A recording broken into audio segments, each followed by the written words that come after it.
Is brought to you by Nicked nicotine pouches. We're only using Nicked pouches now. All right, we're back to school. And our favorite flavors are citrus ice, berry lemon ice, and spearmint. If you're looking to ditch smoke and tobacco, but still want that nicotine fix, you've got to check these out. Let me tell you why Nicked pouches are better than the others on the market. They're made with natural coconut fiber filling, which is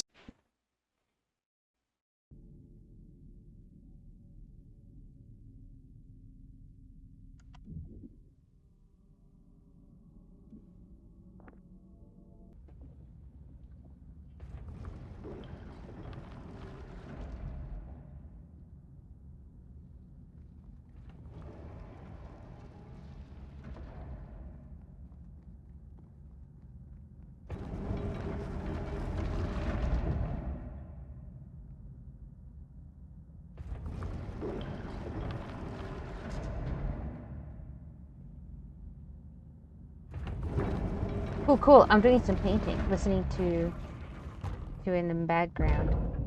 Thanks for tuning in.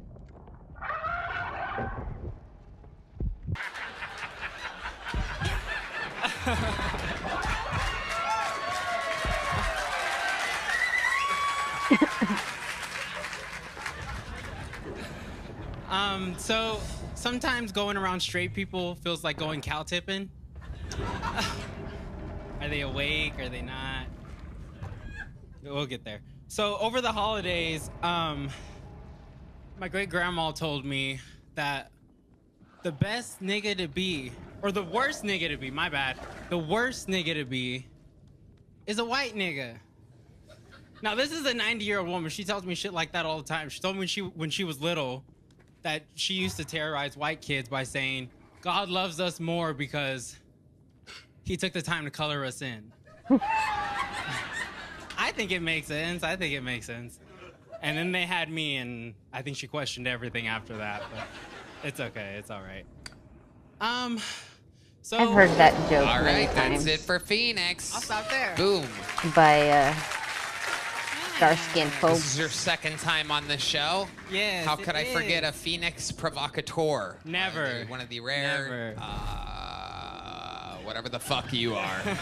I don't even know exactly how to label you. Some type of African dragon or something like that. I'm not exactly You can call sure. me whatever you want as long as you pay me eventually.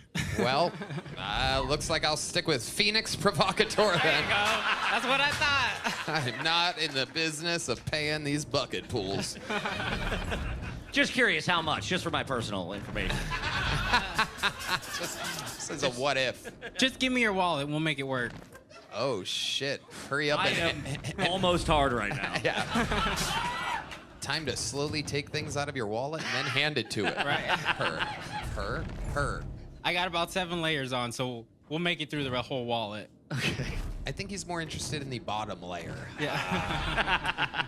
Phoenix, welcome back. Do you live here in Austin? I do. Okay. What do you do for work again? I don't. You don't work. Wow. Oh my goodness. You really are a woman. Yeah. The supply ladies are pissed. It's like, what? Sorry. We work so hard. I've been with an oil field man for a couple years, so. An oil field man. Yeah, I cook, clean, smoke dick, and suck weed. Okay. We'll put it together. Yeah. All right. That's amazing. And you guys live together full time. Yes. It's been about 5 years. How much time does he spend on the oil field? Now he works in a crane here, but before it was like 4 years before we moved out here. Okay. Is the crane that he works on in your pants? No. Is the oil field that he works with your ass? I have so many questions. No. That's cool. That's fun. What do you guys do for fun? What's a date night for people like y'all? Is he always? Is he like excited? Like He's white. Oh wow. Yeah? Okay. Is he taller than you? No. There's not a lot of people that are taller than. Matt Mueling has a great question. He's putting it together. White guy works in oil fields. Is it Uncle Laser? The world wants to know if your 5-year relationship is Uncle Laser. No, he fucking wishes. I bet. Wait, why does he wish he's Uncle Laser? Or Uncle Laser wishes. Uncle Laser wishes. Yes, guaranteed Uncle Laser does wish. Where was I? I asked a good question. What was the last job you had? The last job I had, I was delivering for Amazon. Okay. Oh, yeah. So there's that. Yep, you still Yeah. have a package. And I broke my. Talk about the back door. Yeah. Kevin's been waiting for that package for 4.5 minutes. And it is Prime. And it looks like it came from the Amazon. All right. Hey, what? No, it came from El Paso. Oh, that's right, El Paso. My goodness. So, how old were you when you moved to Austin? It was like a year ago. Okay. So 27. Is there anything you miss about El Paso? No. El Paso Family. is... There's family out there. Okay. That's it. Did they miss Sorry. you? For sure. Yeah, For they're sure. close. They love you. I'm the most colorful person in the family. Of course they fucking miss me. Absolutely. And you're probably, what, the most flamboyant, right? Eccentric, you would say? For now. Well, what do you think's happening? You got a little nephew acting a fool? No. A bunch of them. A lot of them want to be entertainers, so they're gonna be colorful one way That's or what's another. happening with these kids. Nothing but fucking their iPhones, iPads all the time. They're fucking vaccinated. These kids are coming out gay as fuck. There's a whole new purple wave coming. Yeah, that part. Yeah. I just saw a TikTok the other day of this kid, or there's this guy standing in the mirror somewhere, like taking his shirt off, like, oh yeah, I'm at the gym or whatever. And this kid walks in, and he goes, oh, this is the boys' bathroom. And the kid goes, yeah, I know, I'm a boy. I just wear girls' clothes, and then slams the stall door behind him, like, shut the fuck up. Like, mind your own business, you loser. I thought it was the cuntiest thing I've ever fucking saw, because that was me as a kid. I'm not weird, you're weird. Mind your own fucking business. Fuck yeah. Okay, stop. All right, perfect. So, Phoenix, how's comedy been going? What have you been doing? What are some good gigs you've done lately? What are you looking forward to?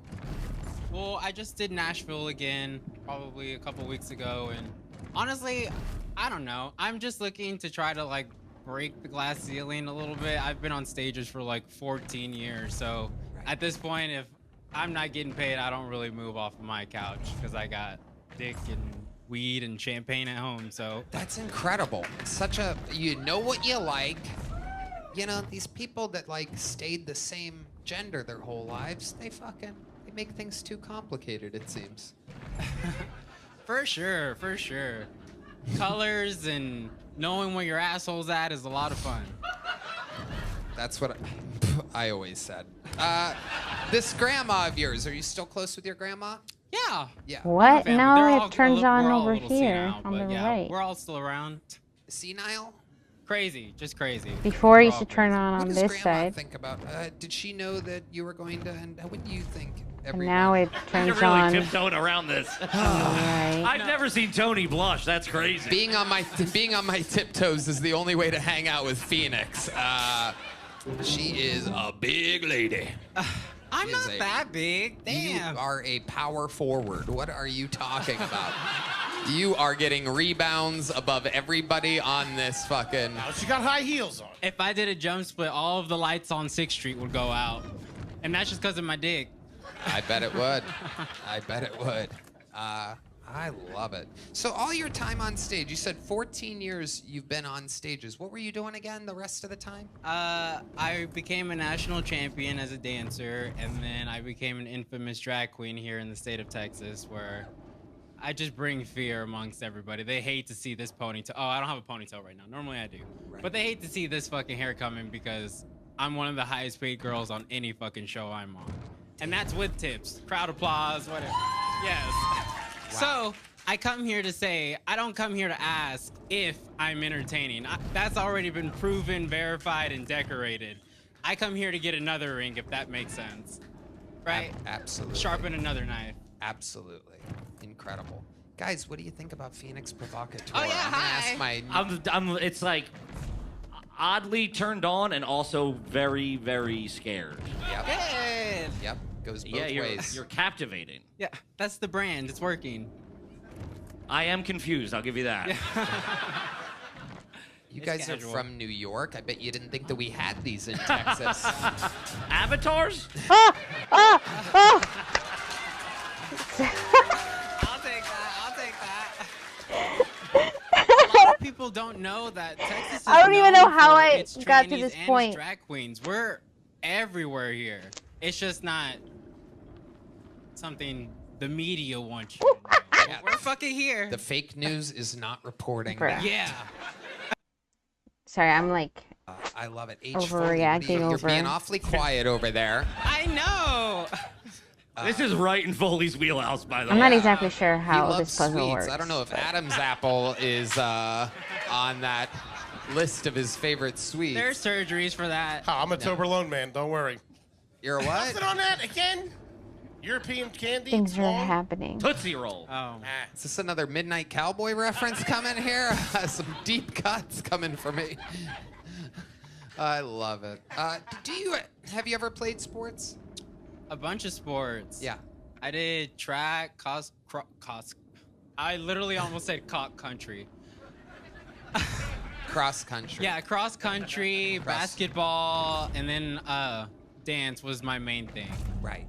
So Did I make you yeah. dance last time you were here? You didn't. They were playing Dude Looks Like a Lady last time I was here, and that's Sorry about that. I don't That was a really coincidence. stand to that. This band can really, yeah, they play that all the time for everybody. I don't know why. With that, I want to say y'all are lucky I put my fucking microphone down because I would have lit y'all asses up. Oh shit, she would have licked y'all asses up. Did you hear that? Can you believe that? All right. Can we get like just a few seconds of a dance move or something like that? I wanna see. Sure. 1, 2, 1. All right. Hey.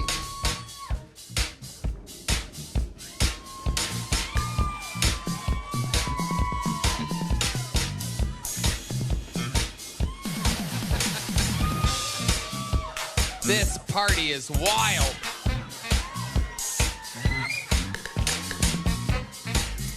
What incarnation?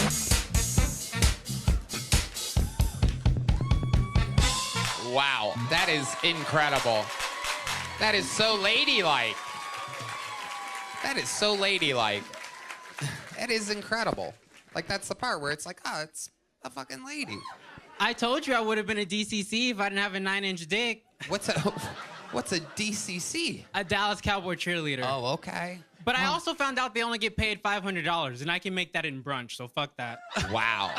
Look at that. Wow. Absolutely incredible. The guy in the front row is very excited. I do believe Oh, yeah. I do believe your dick slapped him in the forehead during one of those dance moves. That is incredible.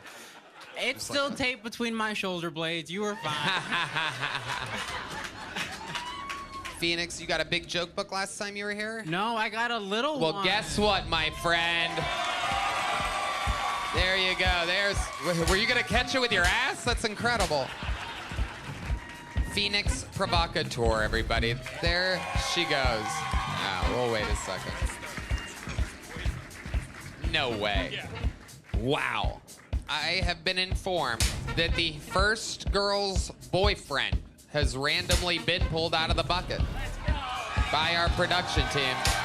Oh, shit. The lovely Heidi is here, everybody. So here he is. This is Brooke Riddell's husband, who she said she's funnier than. This is a minute uninterrupted from Adam Mitchell, everybody. Here we go.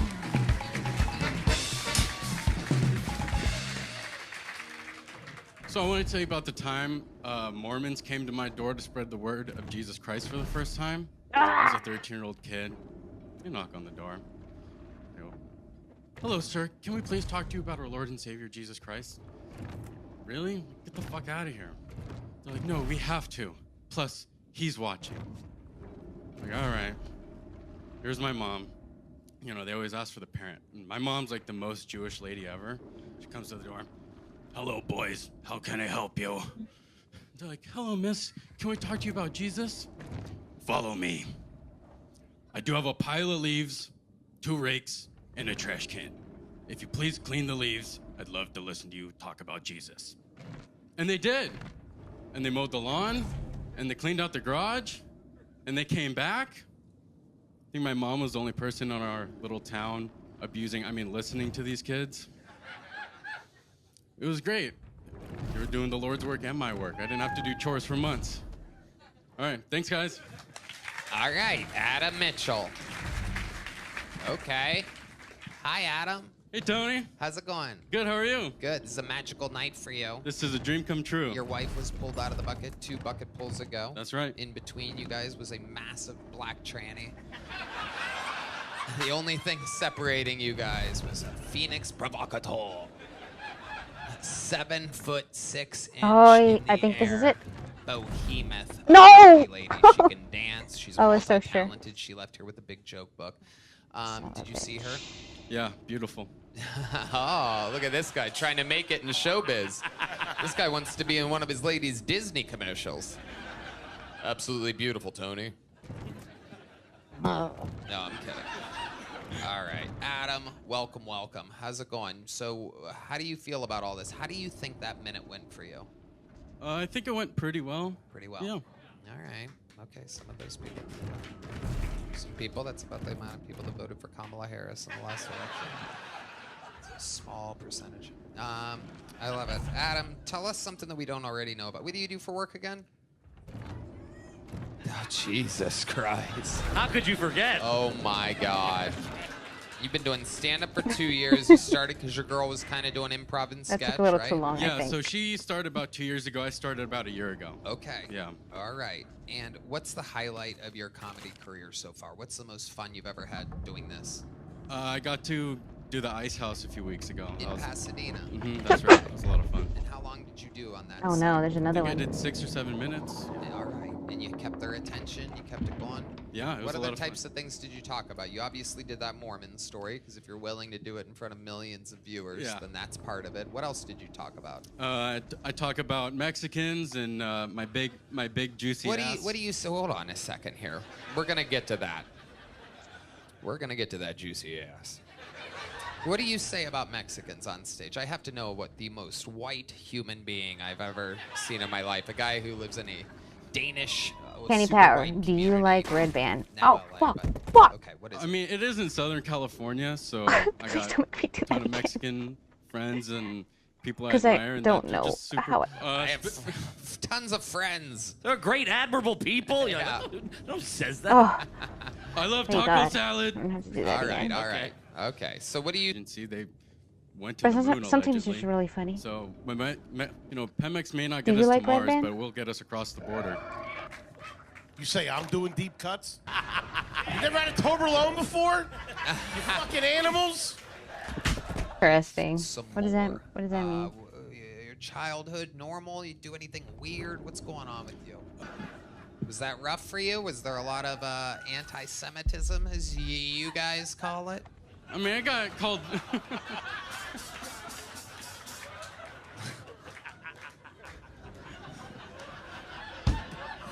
I don't know what's going. Was there? I mean, you get called Jew here and there, but I do it right back, you know. Yeah, that would qualify. Yeah.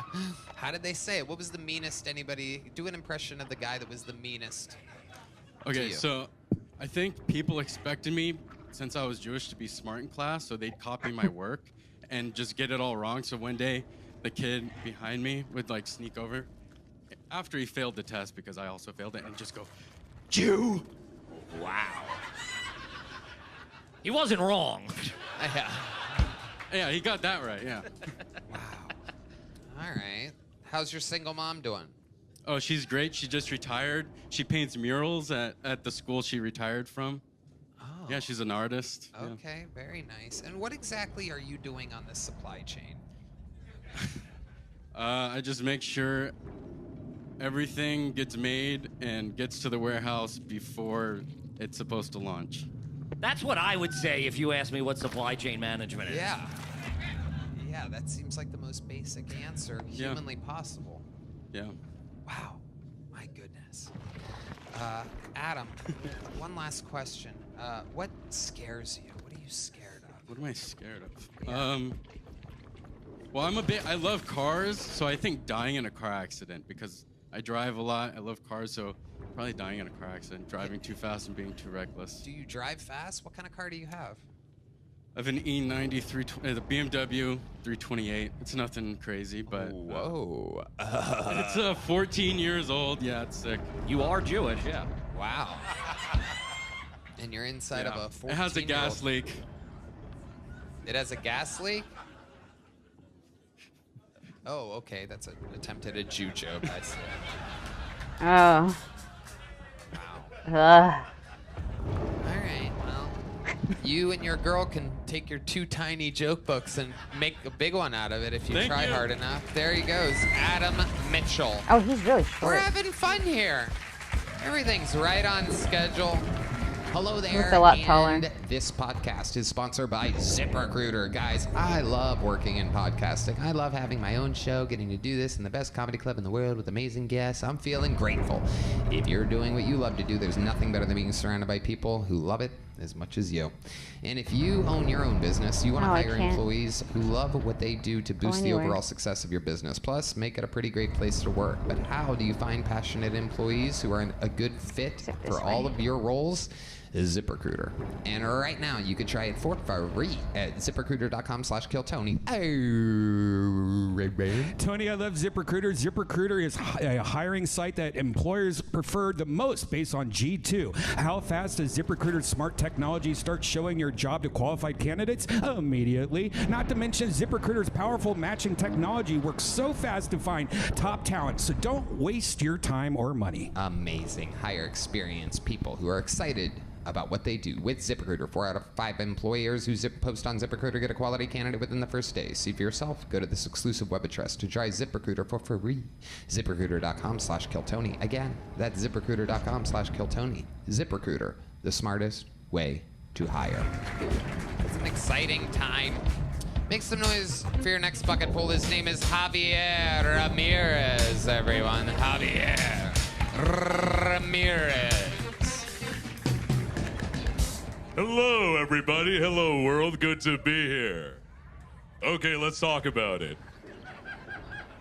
Contrary to popular belief, I have not yet gone through puberty. It's not worth fighting them. I am puberty.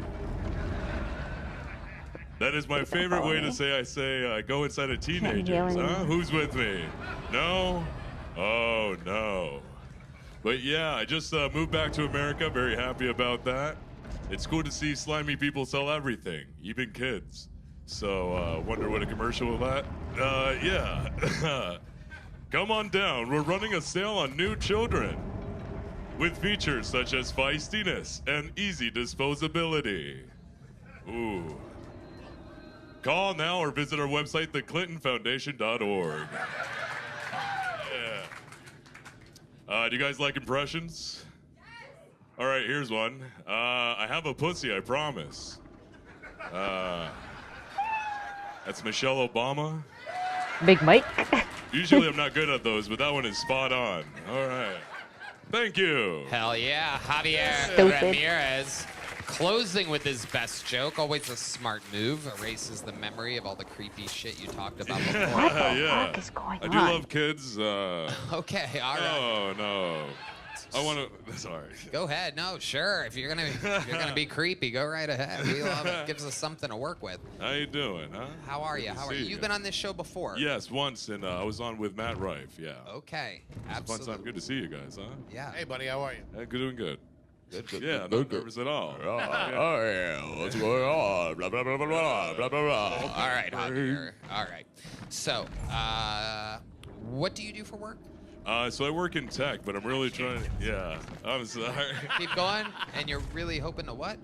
Just do more voiceover stuff, more comedy. I've been doing a lot of comedy, and I love it. My God, am I enamored with it. Yeah, I just moved back to America, so I'm very happy to, like, bomb. You know, just being here is the dream. Yeah, it you know. seems like you'd be very good at voiceover. It seems like you. you would be good at that. Well, Have you done anything? What have you done? Yeah. I have friends that work over at Disney if you need some. I love the Jews. Okay. You know. Getting word you were just hired by Disney. There Congratulations. we go. It's all I'll happening. come at us trans. I'll do it. Yeah, just like regular commercials and like IVRs and like dumb stuff. It's just like it's a weird industry now. you know. So comedy's really where it's at, you know. I feel like, I don't know. Can you say, hold on a second. Hold on. Can you say, this is a brand new episode of Kill Tony live from the Comedy Mothership. Ladies and gentlemen, Tony Hinchcliffe. This is a brand new episode of Kill Tony live from the Comedy Mothership here in Austin, Texas. Yeah, I kind of. Do you know how to press random buttons at inopportune times? This is incredible. Yeah. This is incredible. Holy shit. This is amazing. Oh, here we go. Coming for you. Yeah. Fart noise. All right, all right. That's what he does. He's the best in the business, but I'm coming for you, fatty. Yeah. Whoa. Oh, my goodness. Oh, my goodness. Oh, my goodness. Great. Oh, uh-oh. Look out. Oh. Roasted. All right. Got my ass. Javier, what do you do for fun? Well, really, I do a lot of, like, hang out at comedy clubs, come see shows, go swimming, harass people, I don't know. Where do you go swimming at? What kind of swimming is this? Are you the guy drowning gay guys in the river? Yeah.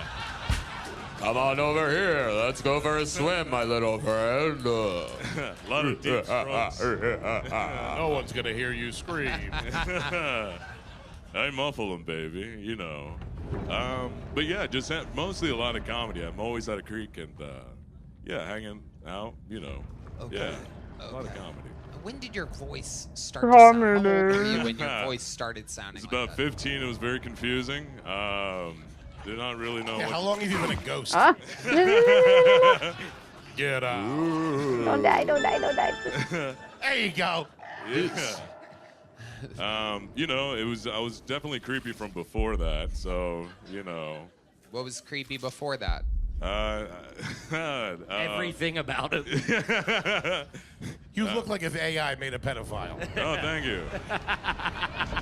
I earned this mustache, I'll tell you that right now. He's only got 4 fingers.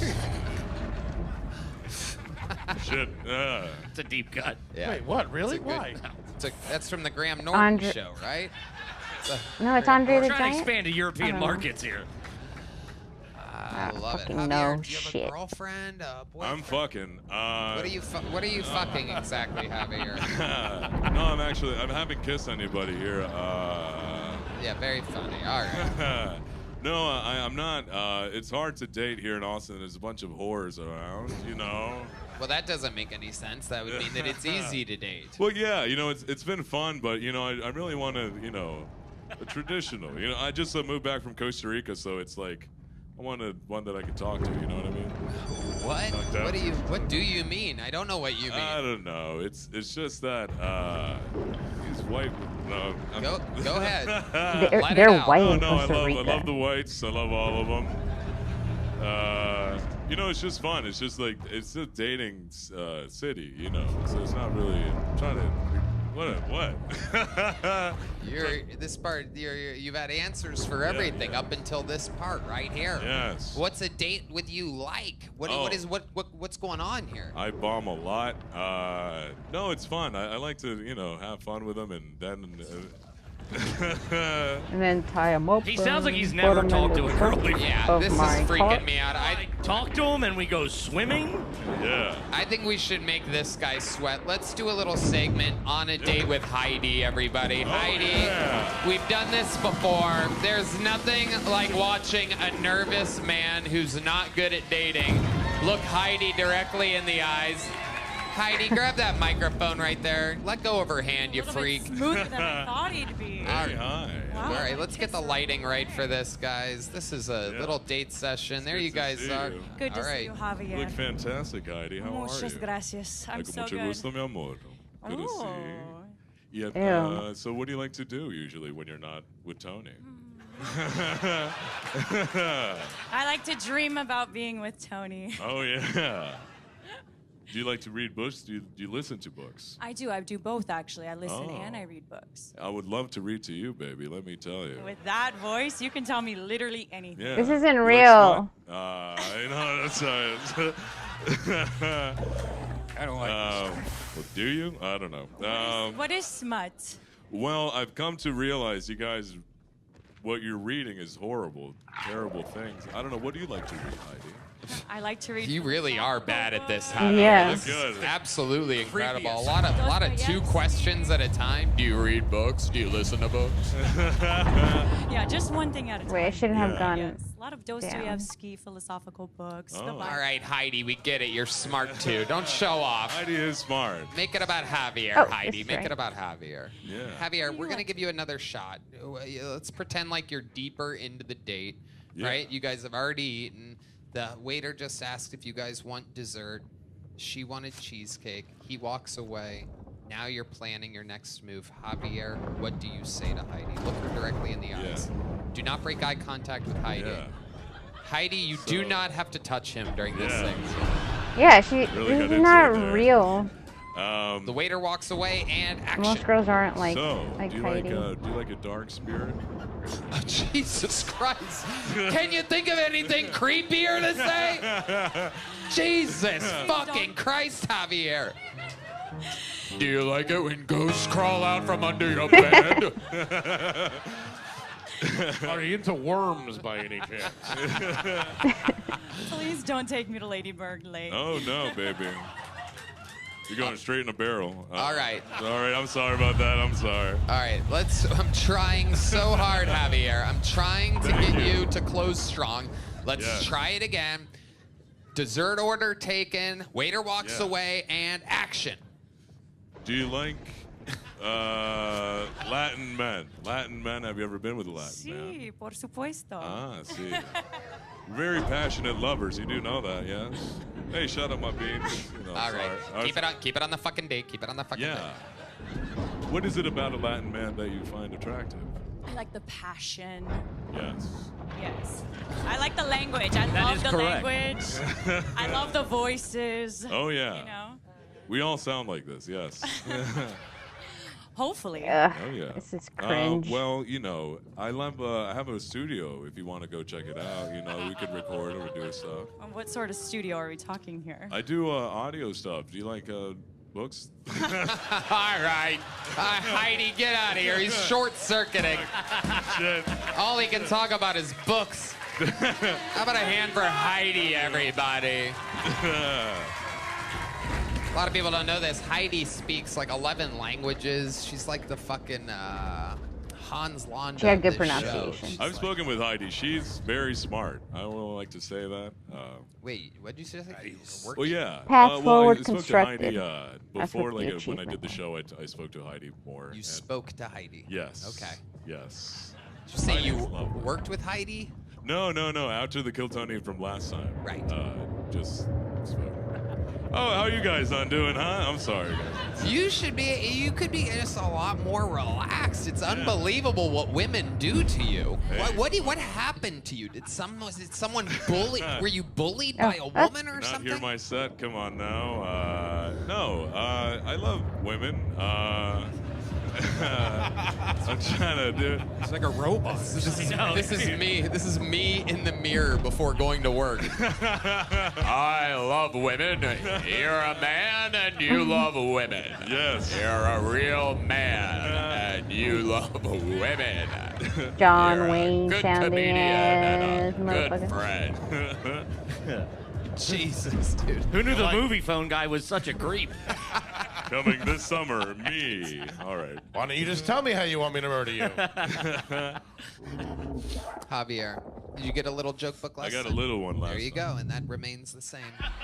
Doing it. Javier guys. Got Ramirez, everybody. Whew. What the fuck was that? Put that in the mic stand, Javier. Jesus Christ. My bad on that. What kind of Ramirez doesn't finish the job? Put the mic where you found it. Put it on the X, you crazy bastard. This fucking diva over here. You can't close with a woman or a set.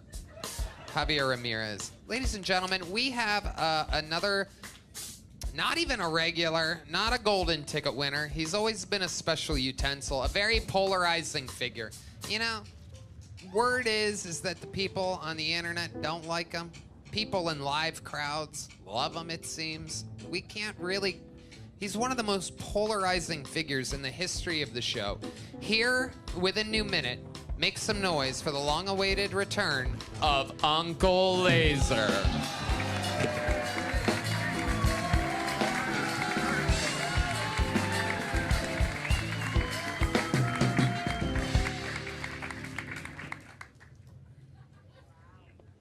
All right, bitch, relax. Okay. You hear who I'm talking about. Listen, Kanye West said, if you fucking going on? fat bitch, Take my means you a pick. broke bitch, okay? Y'all might as well call me Section 8 housing, all right? Because I love a thick bitch. Where my thick bitches at? I can hear your mouth breathing. Calm down. I can hear your mouth breathing. All right? I like a bitch built like a nose tackle, like a Warren Sapp. They said, where y'all meet? I said, in the fucking A-gap, of course. That's where we met, right? I met a thick Mexican bitch at a quinceañera the other day. It's a Mexican birthday party, okay? She was sitting there looking like Nacho Libre. I said, hello, how you doing, darling? She was breastfeeding a 7-year-old. Which I thought that was a little old in age to be doing all that, but La Familia, you know, whatever. But she had that second titty out just blowing around in the breeze. I said, now who's that for? I went in there and got me a little suckle.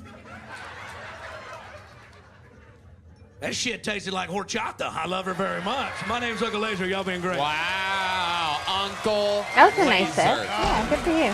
Showing growth, showing improvements. A grower. Fuck. A grower. A grower. He just keeps growing while still being 5 feet 1 inch. Okay, dude.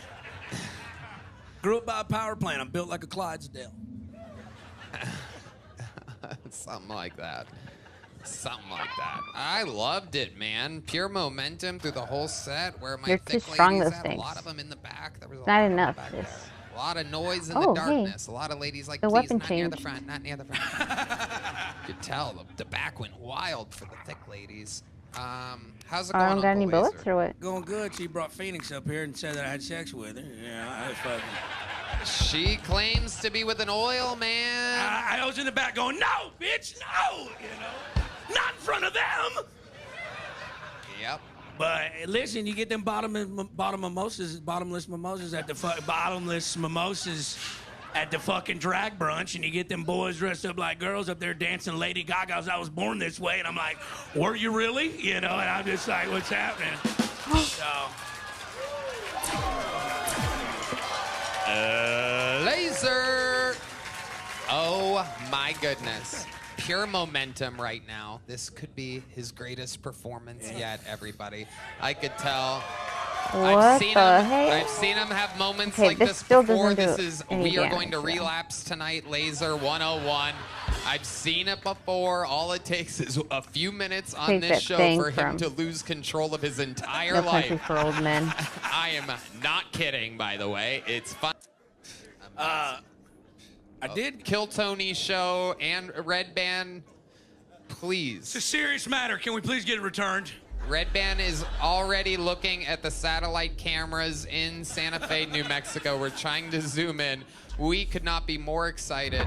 I don't know if these homeless people know that they can afford Uncle Laser merch. It's very available. The prices are ridiculously low. I woke up the next morning, I'm finding this shit because they stole my snowboarding gear and shit too. And I went down there to an encampment, and Polly sure was down there teaching them magic tricks. I'm pretty sure he's building a fucking army. We need to watch out for him, you know. But hey, I hate them fucking homeless. I wish we could hunt them like deer. I mean, it's a tax system. It's ethical. You get 2 homeless and 1 bicyclist each year. I mean, I don't even run red lights. I just throw fucking batteries at them. I fucking hate them. I love it. What kind of batteries? AAA? Poop. I heard that one. I think it's batteries. just Thank you. Wow. really quiet. Wow. The heavy bastards. Actually, 9 volts. Fuck them. We'll hit them. What up, no name? Yeah. Heavy duty.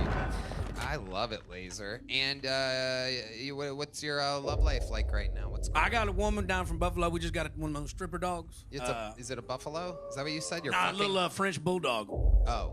Yeah. Oh, you mean the woman I'm dating? Yeah. No, she's a doctor. She's a doctor. Yeah. Oh my God.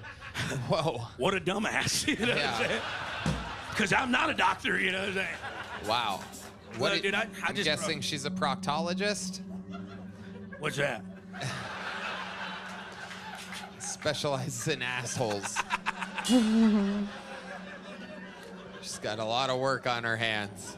Shit. Yeah, no, we're hanging out. Yeah, I just realized it's kind of like suckling against colon cancer runs one in of my its family, but kind. like, Oh! the shits kept coming What out like the fuck? crooked, right? Like and they have like a little groove in them. And I was like, I don't even know what like, the got, like, fuck. when you go to McDonald's, Oh, you get like a McFlurry, and they do the like, and it makes that little spin motion. They coming out like that, and I was like, it turned. I'm finally. Incredible. And she's a doctor. I got She pickle. lives here now. I She's got a pickle. physical I got pickle. orthopedic. Hey, hey. She's got a medical degree. I don't quite know what she does. I love okay? it. Seems like you're a very good listener back at home. You walk into the bar. That's a really, really good. I mean, man. My friends say I have Joke. resting serial killer Fully. face. Yes. They're imaginary. Okay. My friends in my head. Damn, I gotta do all that again. Jesus Christ. Must have been a real who's who. Yeah. Okay. And That big fella coming up. so I'm gonna die right here. Most profitable musicians in Austin, but yes. Ah. But I think you should There you really come back here more. So, you know what? I'm going to give you a golden ticket as well. Aw, That is just, good for him. there's just a level of autism. There's a level of autism missing from this show since Hans Kim is always busy on the road nowadays. And we need someone like you. You're going to fit in just fine. Congratulations. Here's the big joke book. Colin Sledge, ladies and gentlemen, has made his Kill Tony debut here. Colin Sledge. He's even got a good name. Dude, look at that. Look at you. It's amazing. Amazing. That's it. That guy was fucking great, dude. This lady's going to suck his cock right now, just when you think he's got everything going for him. Ooh, this guy's got a good name too. Anything can happen here. Make some noise for your next comedian. It's Gus Horn, everyone. Gus Horn. Here we go. Oh, all right. Hey, good to be here. My name is Gus Horn. I'm 32 years old. I live in Atlanta, Georgia these days. I don't know if you can tell from my accent, but I am fat. I've been trying to work, and I've been going to the gym. I got a trainer at the gym. Got so happy losing weight. You know, the trainer's like, Gus, what are your goals at the gym? Do you want to bulk or do you want to cut? I was like, dude, just want to see my dick again, man. That's without a mirror. That's. I started losing weight recently, and people I want to ask you, how much weight do you want to lose? What's your goal weight? And I never knew how to answer that because I haven't been small since I was small, so I don't know. But recently I figured out my goal weight is. So I want to lose enough weight so that I can go skydiving. I don't know if you guys know there's a weight limit for skydiving, and I am too fat for gravity, apparently, so. That's my goal. I want to go skydiving twice, actually. Anybody can go once. There's no requirement if it's a one-time thing, you know, so.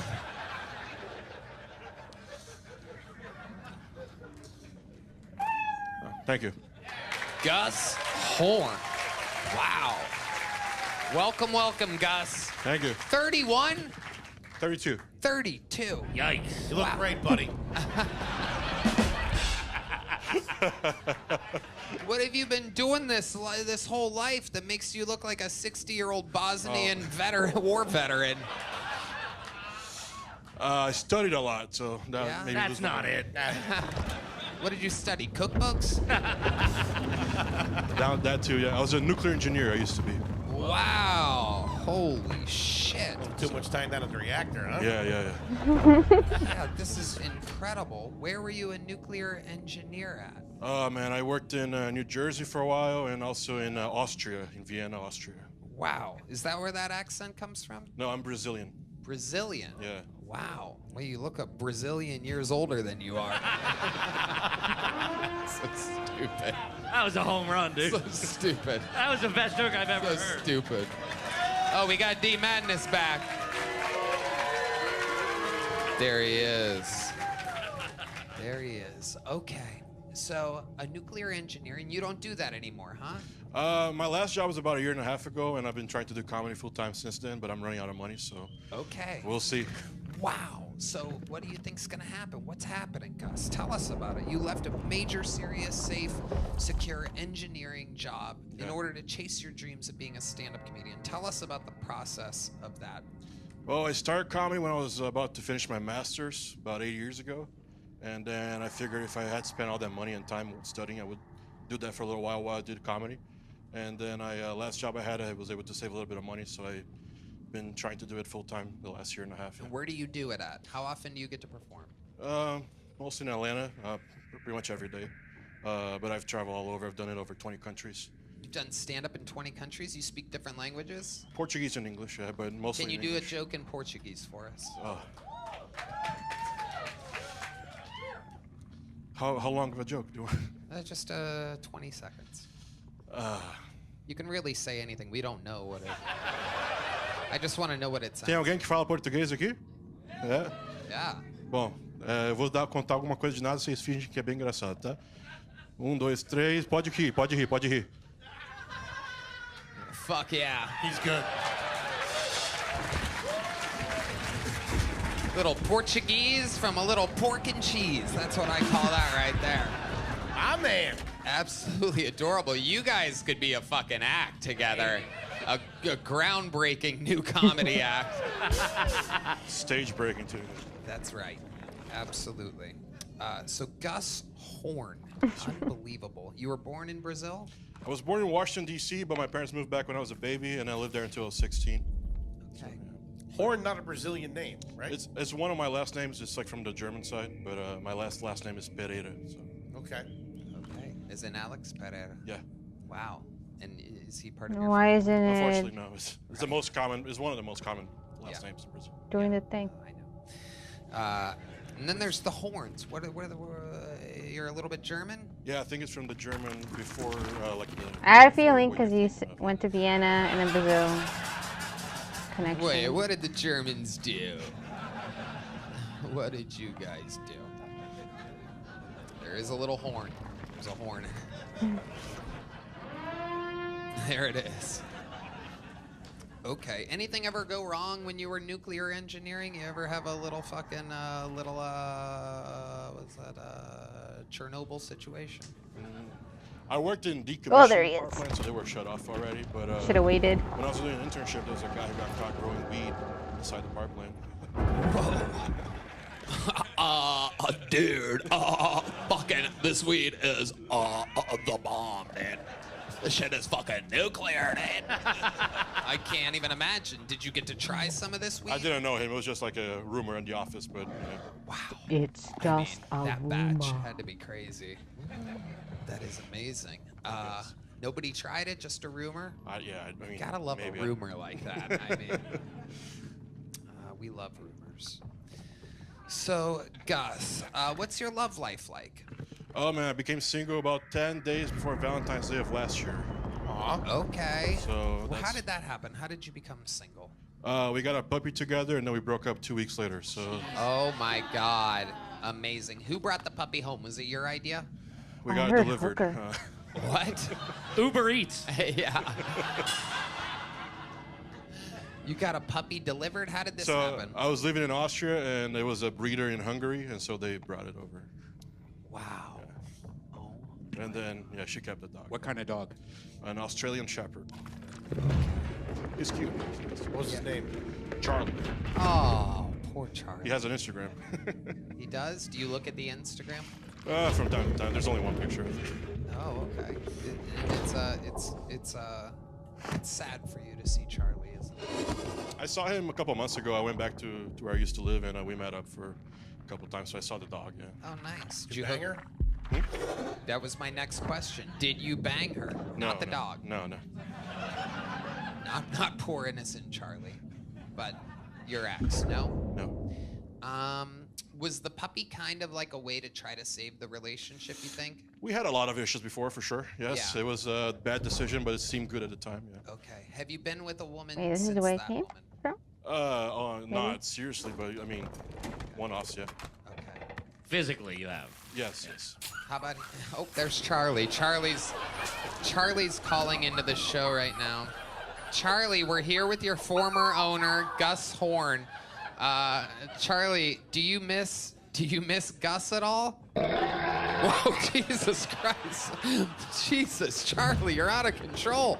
This fucking dog is wild. Oh my God. All right, that's enough. Hang up on Charlie. Okay.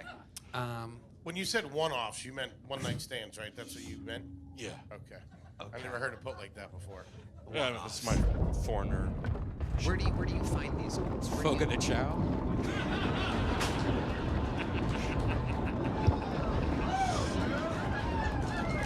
Gus is all you can eat, baby. He's been sitting on that since the word Brazilian came up, everybody. If you know Red Band, that's what he thinks Brazil is. Where do I find them? On dating apps. You're right. I know. Just picturing meat being cut off in front of you. When, as a Brazilian, when you were done with the relationship, did you just flip your coin over to let her know that you weren't down for anything? I put it on red, yeah. Yeah, there you go. Or back to green, actually. So these girls, did I ask you where you find them at, where you meet them at? What's Mostly your process? Hinge. Right, okay, so it's apps. So like the most recent date that you went on, this was in Atlanta? No, this was in Austria when I was visiting there. In Austria. Yeah. So like what do you do with a woman in Austria? What does a guy like Gus Horn do with a woman on a date from a dating app? Do you just have her come straight to your place? Is it No, I took him to see my show, and then... comedy show? Yeah. Smart. Yeah. And then what happened? Then we got drinks, and then we went back to our place. Yeah. That's right, you get him laughing. Yeah. A couple drinks. What do you like to... And then I apologized. Yeah. What was that? Was that you? You have Fiona's laugh saved on a keyboard? Oh my God, that's amazing. Hold on. Wait till it gets quiet. I want to hear it one more time. Right now. Just hit the button. That is incredible.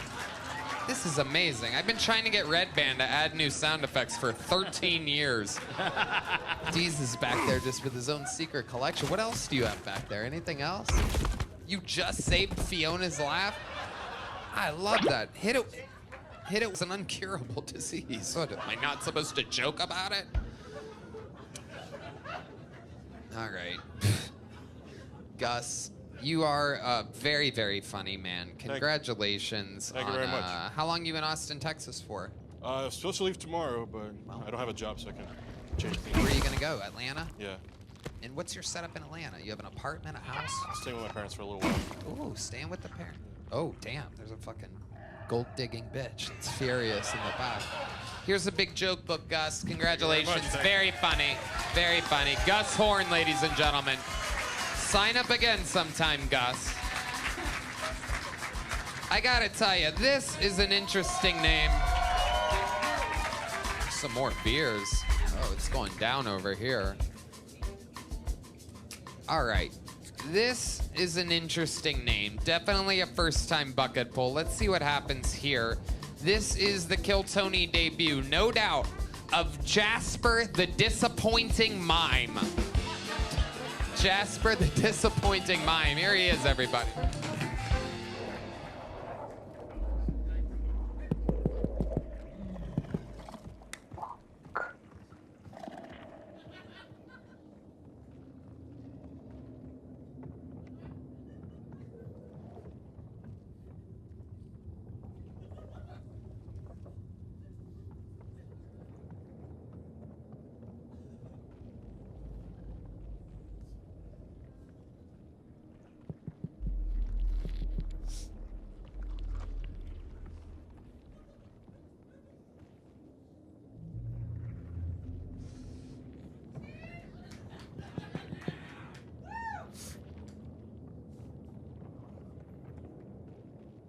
Konnichiwa. Nani? Oh. Hello. I'm sorry. Were you guys expecting a bonjour? Well, first of all, that's racist of you. Just because I'm a mime doesn't mean I'm French, okay? Don't be a mimophobe. Boo. The name holds true. Jasper, the disappointing mime. At least I don't lie to you guys, all right? Fuck. All right, hold on. Okay. You guys want to see something funny? Really funny? I mean, All right, hold on. okay. Look, I'm not trusted with anything. Oh, Okay, let's just do the show how we normally do it. Sorry. Your time to do something funny was then. That was it. Oh, okay. Jasper, first of all, let me remind you that white mimes use more white face paint than you've used tonight. You are blatantly, this is one of the best ways to not get deported I've ever seen, is by being a mime, white face. day 58. No one has noticed a thing, honestly. Okay. How long have you been doing comedy, Jasper? Not that long, actually. That's kidding. A few years. A few years. How long have you been doing the disappointing mime act? Like 6 months. 6 months. What made you want to switch from being you to a disappointing mime? I was already disappointing, so I just decided to add something to it. I didn't finish mime college, and my mom's sad that I didn't follow her profession, but I don't have a stripper body, so I can't do that, so.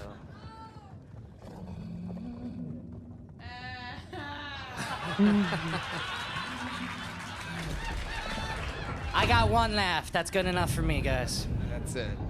Fiona gets the credit for that. Okay. Jasper, what do you do for work in real life?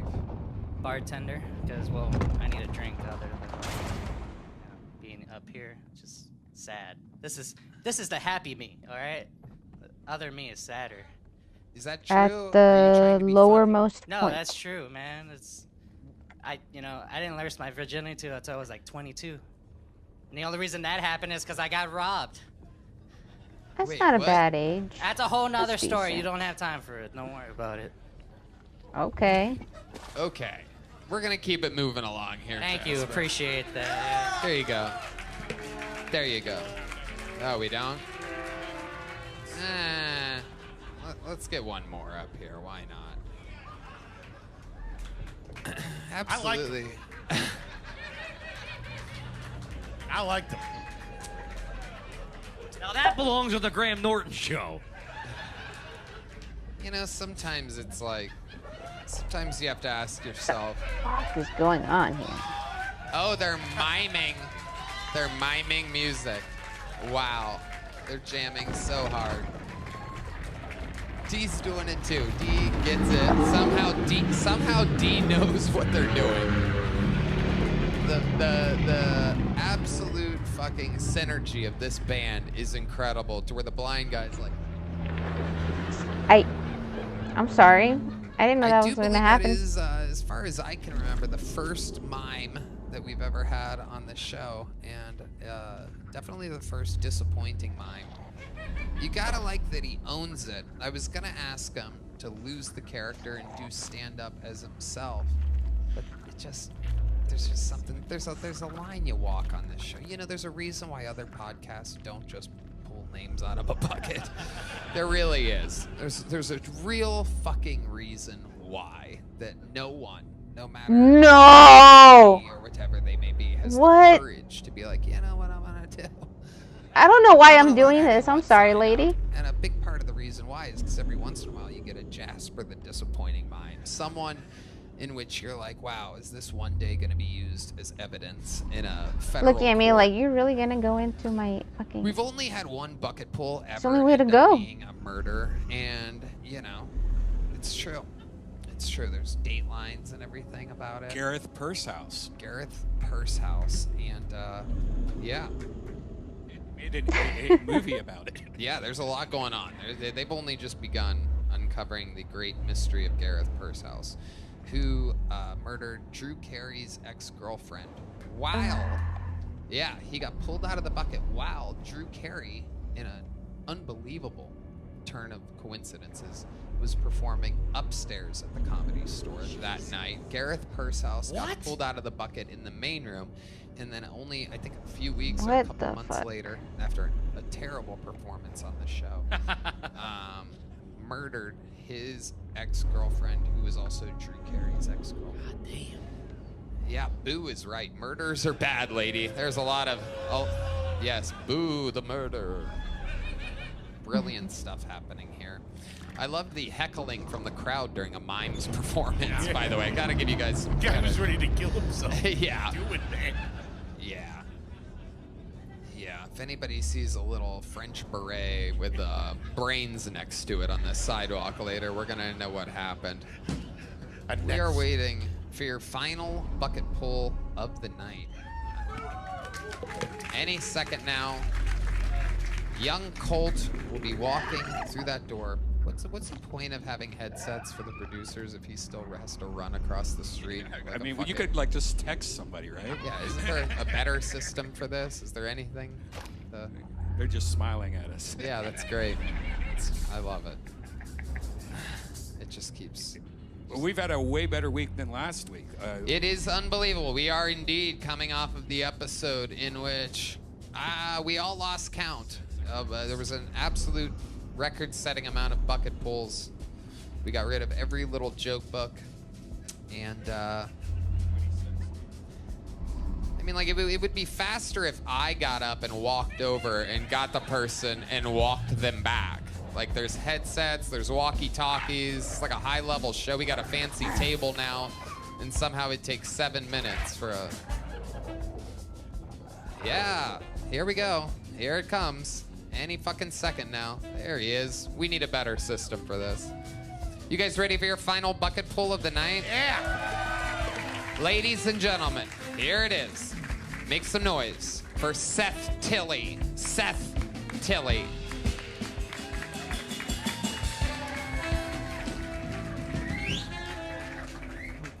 Good morning. I tried to get a job at Goodwill. They turned me down. I couldn't pass the background check.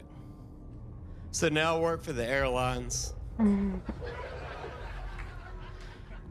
All kinds of shit goes on there. I walked into the back room. I have a bad filter on my mouth. I walk into the back room and it smells like pot and pussy in the back room. It was 10 bags that needed to be, just rerouted to Atlanta, Georgia, whatever. And it smelled like pot and pussy. And I want to be a respectful man. I went for another P word. I said, walk in, I said, it smells like pot and piss. Pussy. You said pussy, Well, not piss. My supervisor looks at me, female. She looks at me and says, it's your upper lip. I look back at her. I told her, it's your lower cunt. Who remembers the movie Deliverance? They're making a sequel. It's called Deliverance. Okay. All right. I can't believe we waited for that. That was a long wait for... Hi, Seth. Welcome. How are you? Step up to that mic. How long you been with stand-up? April 1st, make a year. April 1st will make a year.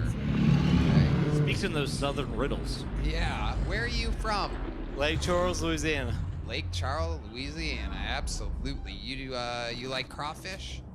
Oh, I eat the motherfuckers up, man. You're goddamn right. Hell yeah, you do. Tis the season. Tis the season around here. It's crawfish season. You sucking heads? I don't suck the heads. It's too metallic.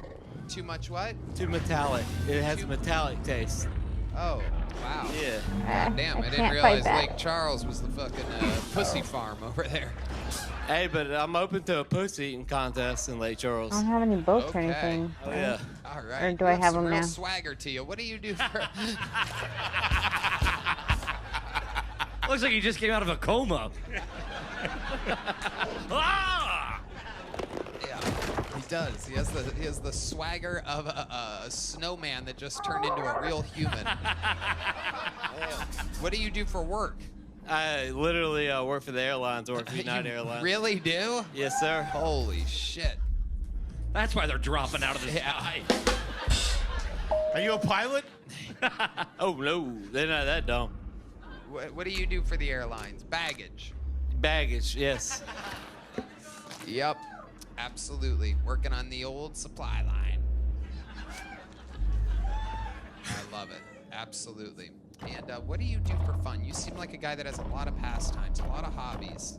So I had an old Xanax addiction. Okay. How does that start? How does a Xanax addiction start? Well, I can tell you how it stops. At the airport. Yeah, how does it stop? You can't trust a pill that you take, and you can spell it backwards, and it still spells the same name. That's for ones.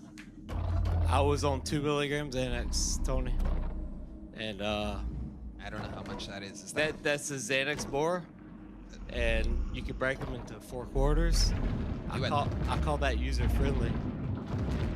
Okay, I'm sure there's some people half asleep cracking up out there on Xanax. People waiting, like I've been waiting. Good. I've been waiting for a Xanax comedian. So how does it start? My question, my much more interesting question was, how does someone start? I'm always so intrigued to know how these things happen.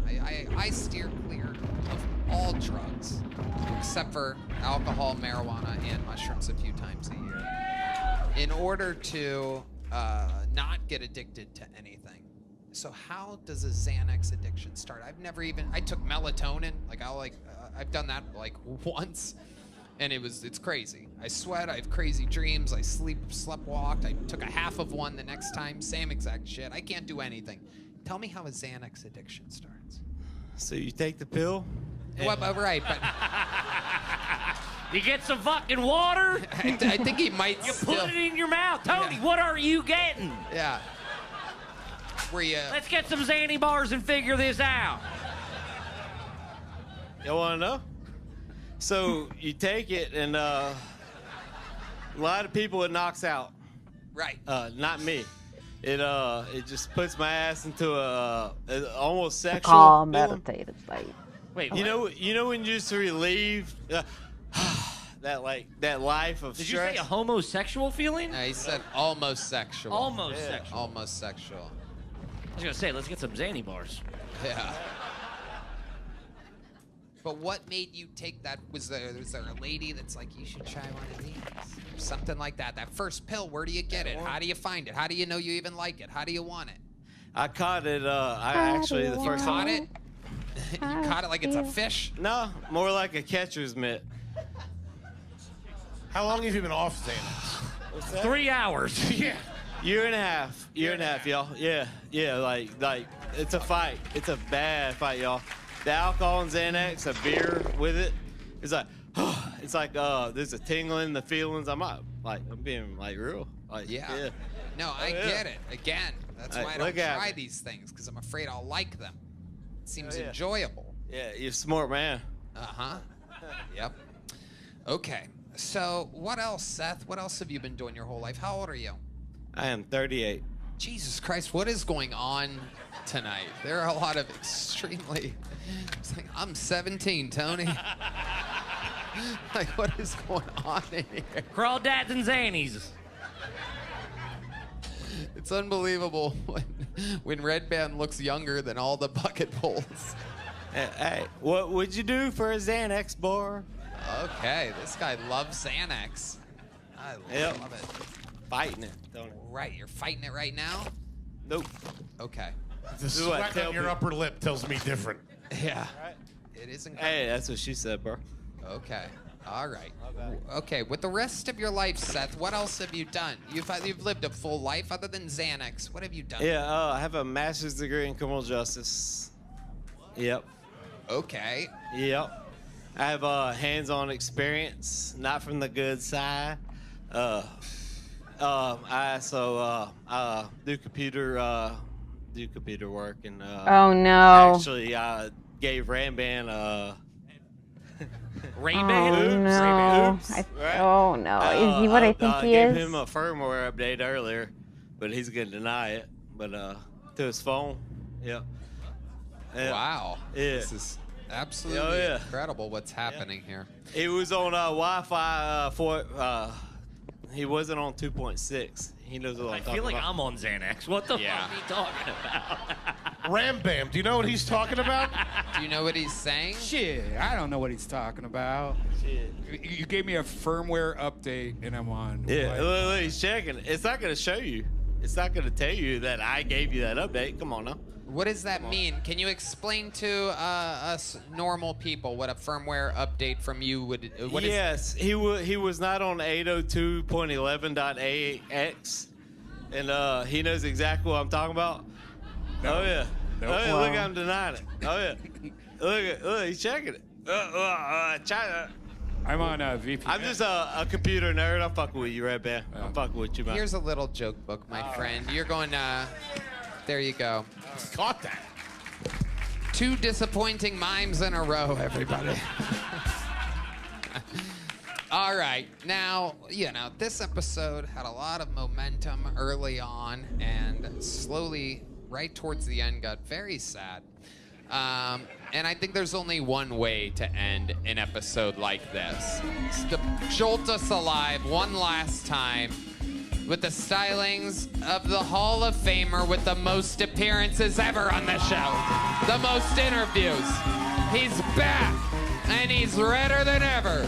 This is the Memphis Strangler, the Sioux Falls Folly, the Xanax Zanzibar himself, the Knickerbocker of New York, the Big Red Machine. This is William Montgomery.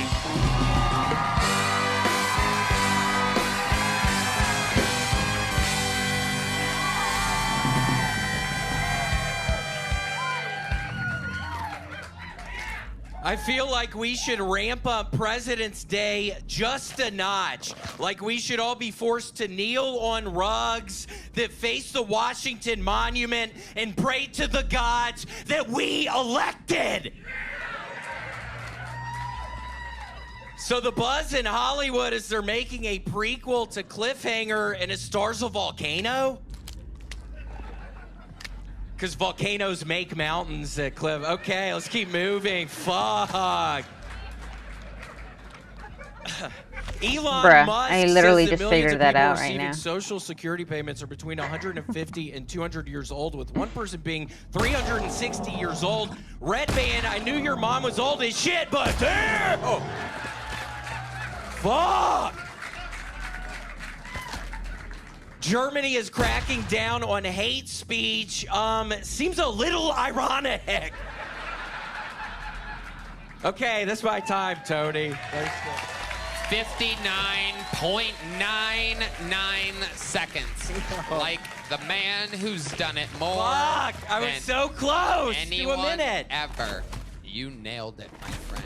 I was so close to a minute, Tony. You are the absolute best, William. One of the most loved human beings in all of the art form. Oh, An man. international superstar, unlike anything we've ever seen. So or what's this fathomed one like? before. Tony, I felt so bad for the mime guy. He seemed genuinely not Oh, to shit. talk about other stuff, but that seemed sad. Tell me Something about it. sad about it. Tell me about I don't it. know. Oh, It just shit. seemed like he was really. I can fight feeling back. Bad.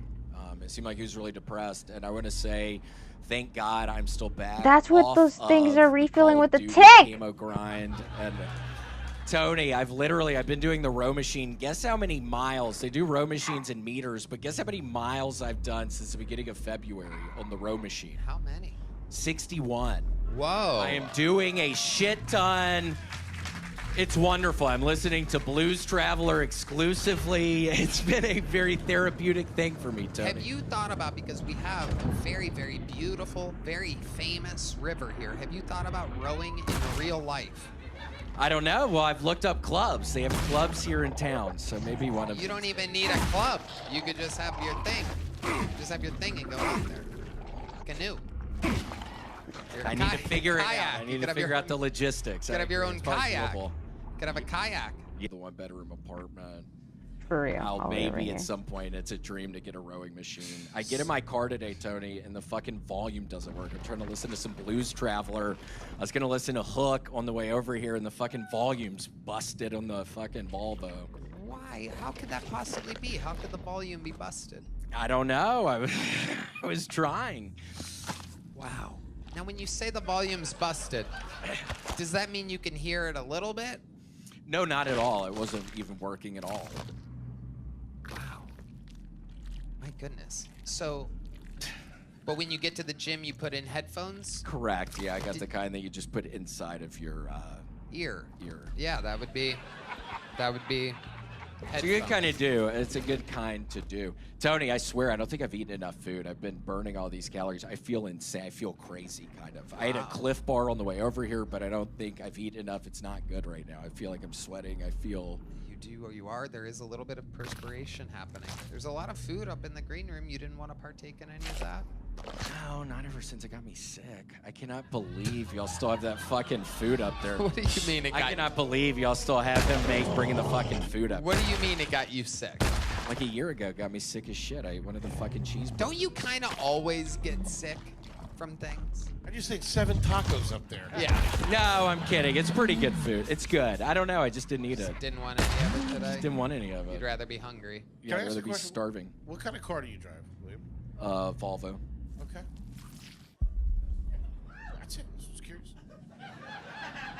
Safe cars. It's a safe Sure. kind of car. Is it newer or an older model? Maybe 2012. Okay. Volume don't work? Volume does not work. Today's the first day that happened. How far is the gym? I feel like now he suspects Foley broke the knob on the volume. How far is your gym? How long is your drive in your car? 10 minutes. Do you drive over the river to go row in a gym? No. You don't? No. Your gym's on that side of the river? It's over by Initech. I watched fucking... What is the Office Space last night? Yeah, it's right by Initech. It's very close to Initech. I took a picture outside of the building today. I just put the time on my phone, and I'm standing right there at the entrance of Initech. It looks almost the same too, right? I know, it's so exciting. Have you ever thought about perhaps inviting Red Band with you? You guys could row together. Can you swim? Yeah. Yeah, William, a fun fact, he's a superior athlete, a former cycling champion. Motherfucking state champion of Tennessee. I will be honest, there weren't a lot of people in the race, but I'm the state champion of Tennessee. He's very close with Austin's own Lance Armstrong. Yeah, it was wonderful. My mother and I don't think I've said this on here, but my mom and I met him when my mom was helping my brother move to town, and we meet Lance Armstrong up there, and my mom's talking to him, and she's like, yeah, William's dad rides a lot, not as good as you, obviously. And he looks at her, and he's like, yeah, no shit. Yeah. Oh my gosh, it was kind of insane. I love the guy, I still love the guy, but it was insane. Yeah. Nobody was insinuating my sweet father was fucking faster than Lance Armstrong. It was insane. I don't normally talk about my personal life on the show very much, but I golf with Lance Armstrong. That's one of my golf buddies, and he is ridiculously competitive. Even though he's great at everything, he's still very competitive. So to hear that your mom, sweet southern little tiny sweet lady, so sweet she's been on this show, one of the great guests, or the Montgomerys, the only duo of parents to ever sit on the panel of the show, to hear that she said, well, not as good as you, obviously, it's just, I can't even imagine what he must have thought. Just what a stupid piece of shit she is. In that moment, even though I don't think that, I know that he thought that. There's no doubt about it. For sure. Just what a dumb piece of white trash this lady. Yeah, it's stupid woman. Yeah, That stupid crazy, white woman. crazy thing. He's real to racist say. too. He was saying, yeah, Yeah. stupid white woman. He was calling her that. Yeah. That's fun. William, what else is going on before we get out of here? Well, nobody wants to hear this, but I'm getting back on the all brand buds because, Tony, I've been drinking protein shakes after I work out, and I've been going 2 and 3 days without shitting. I so might I've got to make get a back. protein But it's shake. so weird, Tony. Everybody, again, be careful. This is really a warning. I used to love the all brand buds. I was eating them every day for probably a year, and then I had to stop. I overdid it. So now I'm looking at it every single morning, and I can't bring myself to open up the box. But I'm going to have to because I'm now at day 2 of not shitting. And I ate a bunch of food last night. Wow. Absolutely incredible. This is very, very, very Let's just- in-depth interview. We should have done her laugh. That was so funny, the laugh you have. Yeah, we could do it right now. Hit it. You haven't shit in like 2 days. A 1, 2, 3, 4. That is an amazing sound effect. Brought to you by Talkspace and Shopify. William, you are the absolute best. You are a legend. Nice to be we here, love Cody. you, and we did it again. These are the Are You Garbage Boys. Thank you, guys. Route 66 out now on their YouTube. Go to YouTube, type in Are You Garbage. Truly one of the funniest podcasts, two of the funniest human beings. Are you garbage? Are you ROUTE 66? There it is. Turn that shit up.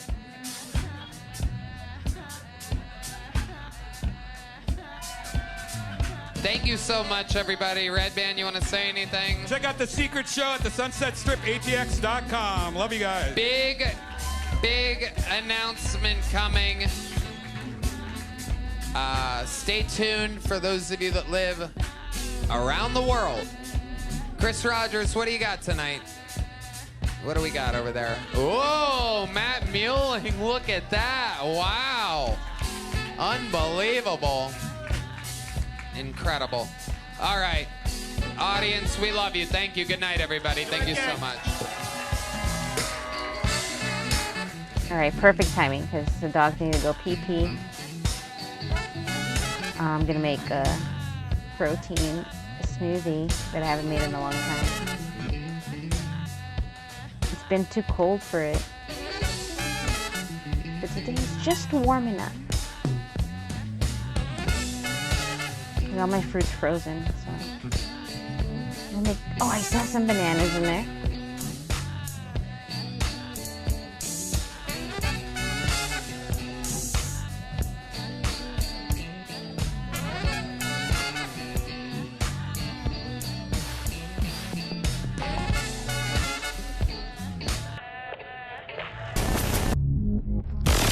And it's absolutely gorgeous. What am I going to bring you tonight? I'm going to bring you Jewish cult in its very earliest form, and we're going to focus our ship. We're going to put our ship on drugs. Oh, it's Chad. Hey, what's up? Right? That's where our navigation system. Chewie, set the navigation system for drugs tonight because we are going in. You know, one of the funniest things, people, was the response that I got in my Bryn Mawr classical review of The Chemical Muse. That, you know, somebody reminded me of that today, and I thought, oh, God, if you get a chance, go and read it, please. Please go and read it. It's hilarious. It's absolutely hilarious, and it's By the way, so woefully can you sad hear now the washer that I'm and told dryer that the in the background? author of the article is now writing things and talking It is about so shaman, and he's talking about loud the same tonight. thing that he attempted to destroy me with. And I'm giving this to you people, Lady Babylon's congregation of Satan. I'm giving it to you Day off because tomorrow, I admire think. you, and you I gotta make me decide how to want spend it. to live up to a higher standard. I don't And I really want you hear to them. see Thank that God. this very same criticism is the lamest. It's of people who just are They not just at the started top of rattling their today. field. Right? For this idiot to have missed all the drugs now 10, 15 years later is catching up. Right? Amazing. These people are, I'm telling you, as a Ronin, I can speak freely, and I'm telling you, the field of classics has so let you down. Has so let you down. Oh, God. They're so stupid. The proof of it is that Princeton blew its own legs off. Right? No more Greek. Oh, my God. Why, Princeton? It's too hard for these people. Right? And by the way, don't pretend you're a student of mine unless you can make it through more than the third unit of the intensive course. And the reason I say that is next week I'm having a student of mine come on who has been through the entire course. Now, I'm in the process of making that completely available to you free, right, on the internet, so you can just take it at your leisure. And this week, I will, on Wednesday, bring you back to and you, because I know people have been asking me, why are you doing it? While I'm here talking about this, let me just send a shout out to my reading group who usually meets on Mondays. Shout out, keep it up, people. They are reading the ass. I told them, go. Maccabees, and there are a couple of prophets. Malachi. Throw him in. Right? Who shot me? Oh, God, little Deuteronomy. Dirty what? Dirty onto me. Who? Oh, fantastic. Deuteronomy. It's going to be gorgeous. And what am I doing? I'm just taking it to the cult. Drugs. And how am I able to summon? Is it a mystery? No, I'm using the TLG, people. That's all. It's a scientific analysis. Show me all the drugs in the Bible. Boom, boom, boom, boom. I've got hundreds I can go over, 3 lines at a time. Pow, pow, pow, pow. Oh, God. All to bring you. This guy. Look at this guy. What is he doing? I'm going to give you the short of it tonight, people. Judaism originally, in its earliest form, is a cult involving the use of drugs in the practices that are, you and I may call necromantic. Oh God, there's a whole bunch of goody. It's goody. Remember, Yahoo grants your wish, your binding wish. If you're a dude and you see another dude and you're like, dude, and he's like, dude, praise Yahoo. Bring the binding together. We have the texts that show this. Okay, now you're like, what? That was from previous Lady Babylon, right? Previous Lady Babylon. We're talking about Yahoo as the grantor of the homosexual union. And if that surprises you that the earliest Jewish cult is granting beneficence to homosexual unions, hey, things change over time. You gotta just, you work with the evidence that you're given, right? We have those magical texts. They're absolutely gorgeous. Now, some of this that we're going to talk about tonight, like Sirach, and Tobit, right? Some of that stuff is, well, it's not considered canonical. You know what I mean? When is this stuff from that I'm bringing you from the Septuagint? It's second, 52 first days century. a year he has Right, off really and keeps it a secret. 10 century years, that's 500 BC. days. Right, maybe as late as first. Sirach, for example, has a preface to it that tells you who it is who's writing it and for what purpose. Right? And they talk about, now, granted, everybody knows that this is a phony preface, right? Right? But what's interesting is in the phony preface, which is dated to much later than the original, it's not, it's a question of difficulty in translation from the Hebrew. Surprise. Stupid. Now the tables are turned, none of which ever showed up, right?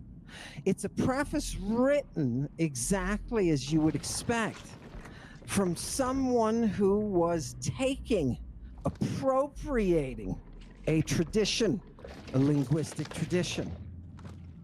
Yeah, it's like a big red palm. We caught you red-handed, right? It's the falsification of a text in order to create what you and I would call propaganda.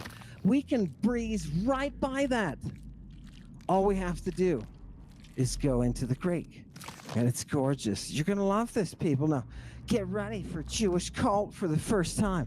I know you haven't seen this. I know you haven't seen it yet. All right, okay, get ready. I love this world. I love it. It's like when that reality hits you, and people write me and they tell me this. They say, Amin, when that reality hits me, I just, I don't have any. The reactions, more to people get. describe the reactions, and it's amazing. This makes sense, that makes sense. I'm just, yeah, exactly. They can't do anything with the sources, people. Have you noticed that? Oh my God.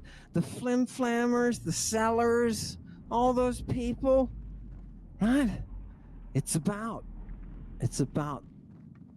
something that you've caught on to, right? Now you've got a bad taste in your mouth. That's why I have respect for you, congregation. And your email is gorgeous. Now, somebody did watch this. This is pretty cool. You can put me down and bring up some circus clowns, please. Our speed tonight is terrible again. I wanted to say that somebody emailed me and said, hey, and they were real kind of like lazily haughty. And they said, you claim Medea is the first Christ. And look, I gave this to ChatGPT.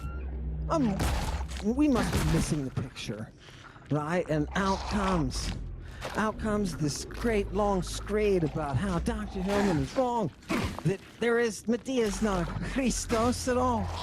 Oh, fuck, didn't. Goes on this hilarious 5 paragraphs of bullshit, right? Now, I told you, Christ herself. Now, this idiot couldn't find it, and the idiot AI that worked on it also couldn't find it because they don't conjugate verbs. Or they would know. With the feminine, you're not going to find it in that form. You looked in the wrong place. Do you see? An entire screed thrown off completely by one premise. One premise. And that's, hey, dude, you are either a samurai or shut up. Right? Don't you dare get in this arena with the Greek. Don't you dare unless you know what you're doing, or you're going to end up like Kips and DuckTales Dan. You're going to end up as bumps in the road. People are going to they're going to say things. Other people are going to look at them and see the obvious bullshit. That's what people saw with the review that I got from the BMCR, the Bryn Mawr Classical Review, which makes and breaks careers.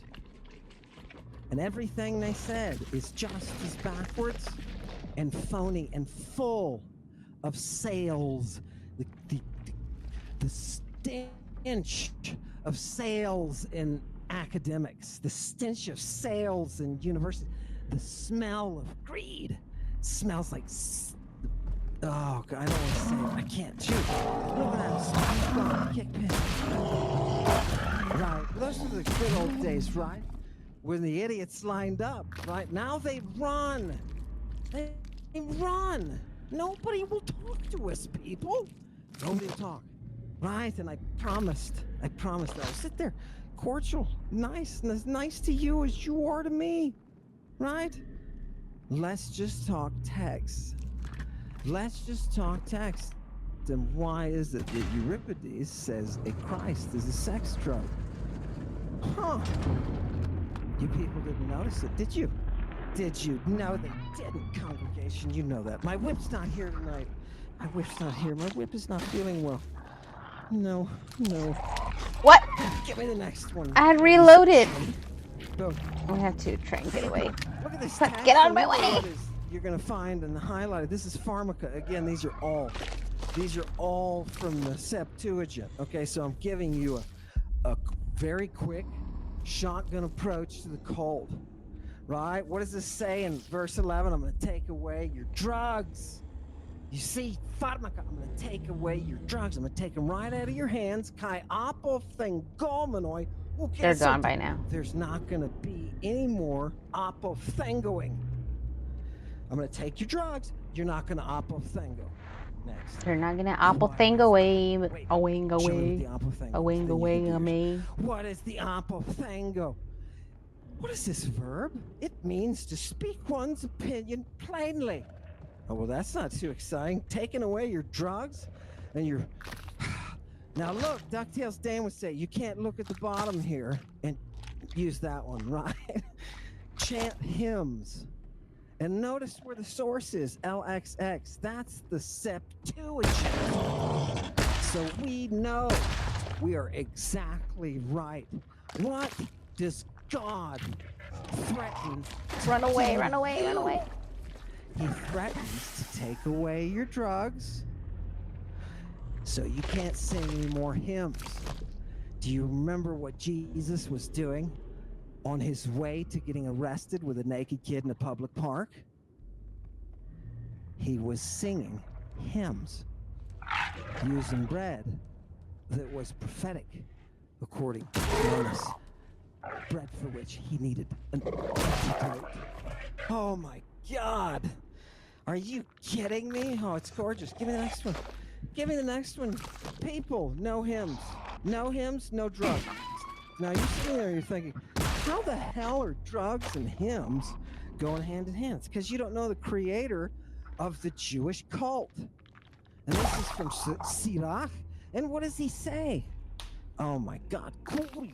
Kurios ektisen ekges pharmaka. Ekges? The Lord created drugs from earth. Kai aner phronimos ou prosohie autois. Oh my God. And the man who has half a brain, the dude with half a brain doesn't look down and have contempt for these drugs. I'm going to say it one more time. The Lord created drugs from the earth, and any smart dude doesn't look down on them. Okay? Do you understand in Jewish cult, drugs were a thing. They were part of it. Do you understand? Fantastic. Right? Fantastic. Kurios. Give me the next one. Thank you, Lord. That's what that says, people. And next time somebody's quoting you the Bible, you quote them that one. You quote them that one. People, look at the second line. Almost to the end of the line, you see the word son. What is going on? We are in Christing drugs. And he says, this is actually pretty fun. Dude, I'm going to tell you tonight, this is the dude who had the sparrow's poop in his eyes, right?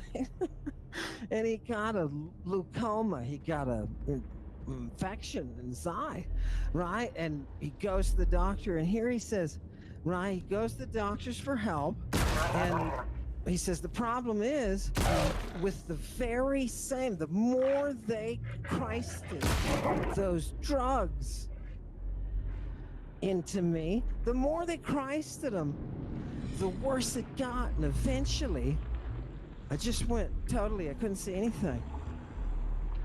Right? What do I want you to see?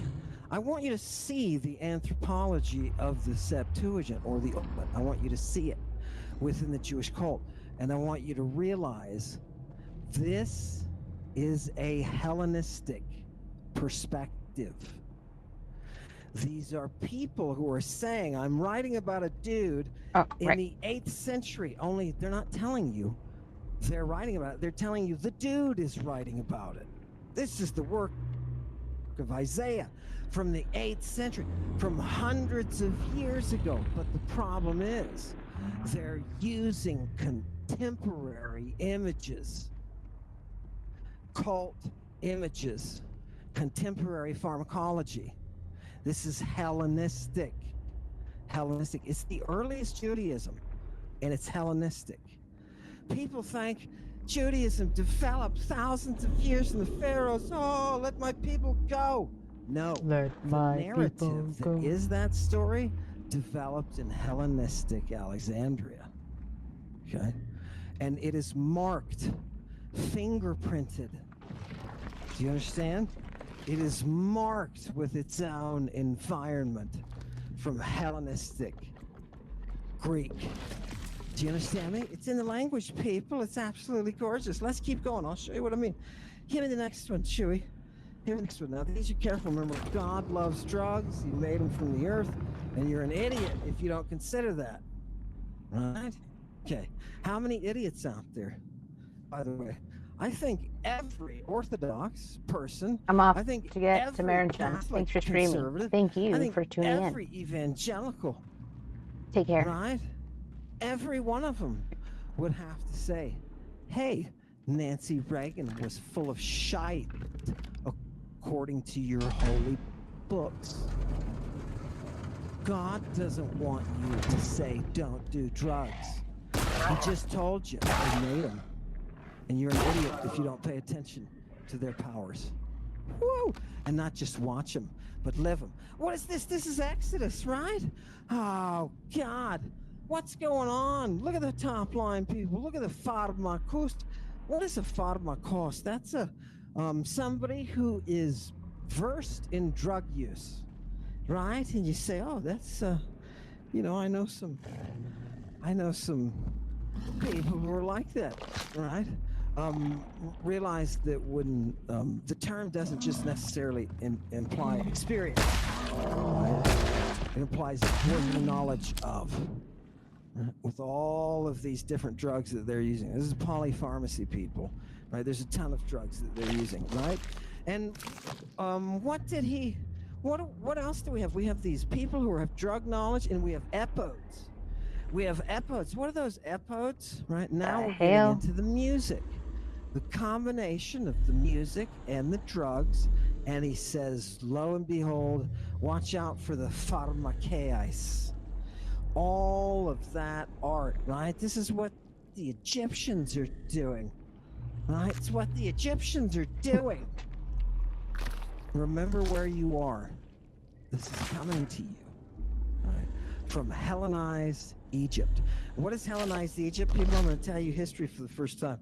Nobody has the guts. Oh, and by the way, there's a rabdon here, right? There's a rabdon. Look at the bottom line, people.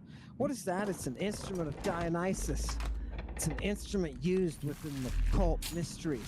It's the Jewish cult and mystery cult. Yes, yes. Congratulations. Oh my God. Right? Right? Do you see the horns now? Fantastic. They thought it was a heifer. Can you believe that? They're so, my God. You know why they think it's a cow? Some kind of red cow? Virgin cow?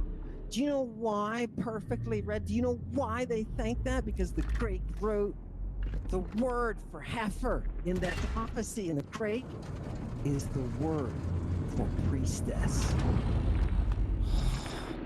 You knuckleheads. You smell in your underwear.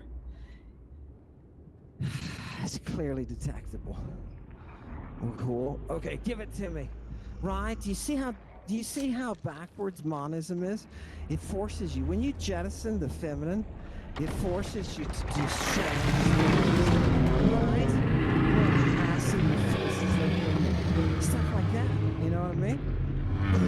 You got to rub out that natural beauty, that natural God lady beauty. I love it. Is it up there yet? Okay, fantastic. People, look at this source. I'm going to shock you with this one too. What is this one? Again, it's from Exodus. Yeah, the priests here of the Egyptians, epodes, right? Look at the top line, epoidoi, right? Those people, what did they do? They couldn't stand, right? They could, oh, God. Why? What are they doing? They're doing pharmakeia. You understand? These plagues that you run into, the Septuagint literally said they couldn't stand before Moses. Let's get that one. I think it's next. Give me the next one. Remember, we're in the 3rd, 2nd century, and we're talking about we're interjecting narrative into the past, but we're using present images to do it. And here is the wisdom of Solomon. Oh, people, look. Now, people will say, oh, God, but the drugs were all just, painkillers and stuff, right? None of the psycho stuff, right? No, it's all psycho stuff, right, people? They just found their hair in antiquity. They found those offerings of hair off that island off of Spain. And it's got, what do they have in it? They've got, guess what? Same thing they've got down in Colombia, right? It's the scopolamine, baby. I saw that devil guy. We gotta get that clip. There's a scopolamine used dude who was standing under the tree that makes the pods that produce the stuff that you need to refine down into it, whatever, right? He's jumping around the tree. Oh, God, people. And he yells out, Diablo, right? Diablo. It's brilliant. What does this say? People are apistuntes. They are not believing. They are not faithful. Right? They don't see and absorb panta all things. Why? Chaos. Because they've been touched by those drugs that come from the earth. Do you understand why they all turned? They all turned to her. What you English speakers decided would be firmament. That's not her. The firmament is the heifer, is the Parthenos. Right? It's absolutely good. No, I'm serious. Go check it out. That's what it's in the language, right? When you're under the influence, it can change the things that you grasp and the things that you accept. Remember, there was a rebellion in the priesthood, and there were people who followed Korah. They're going to go do their own things because they could still see God. And Yahoo promised on the other side Moses, right? You're only going to do it this way with this incense. Right? All right. Perfect. People, did you ever know there was so much drugs in the Bible? No, of course you didn't. And where did these references are translated right out? They'll put down like witchcraft for this, people. Witchcraft. What? Excuse me, but no. If I had whip tonight, I would speak every Victorian, but I would bring up some Victorian scholar who looks like a goof, and I would disrobe him and beat him with my whip tonight. Oh God, I would love his little screams. His little screams. Hail Korah is right. I love it. So let's go back, people. Let's go back and see more Jewish cult. I want to see the actual performance of the cult, right? That's all we want, people. Here you go. It's going to be very different from what you have today. It's going to be nothing the same. I'm going to say that one more time. Jewish cult. And when I say cult, I mean cultus. Religious. Well. Whoopsie daisy. Farming, cultivation. Yeah, it's just a term that classicists use for whatever the religious rites are, whatever the religious beliefs are. That's its cultus. That's what they're cultivating. Fantastic. So here's the Jewish cult here. What does Yahoo insist upon? He says, look, you have got to hate, right? It's a command to hate. You've got to hate the works of pharmakeon. Look at that, into that first line. You've got to hate the works that they do, those terrible things that they do, from that art of drugs, kai, and look at the second line, teletas, anousius, and initiations. That's the word for the mystery initiation. Mystery initiations that are anousios, that are unholy. What are they doing? Look at verse 5. They are mercilessly slaughtering children and enjoying the sweet bits of humanity, those sweet sacrifices that Theocritus talks about when he writes his boy poetry. Do you understand? And what else? Foinon, the feasting on flesh and blood. The feasting on flesh and blood, people. Look at the third line. The feasting. That was supposed to happen. Of what? Sarkon kai haimatos. I told you, when Jesus sits there at his dinner with his bread that is poisoned.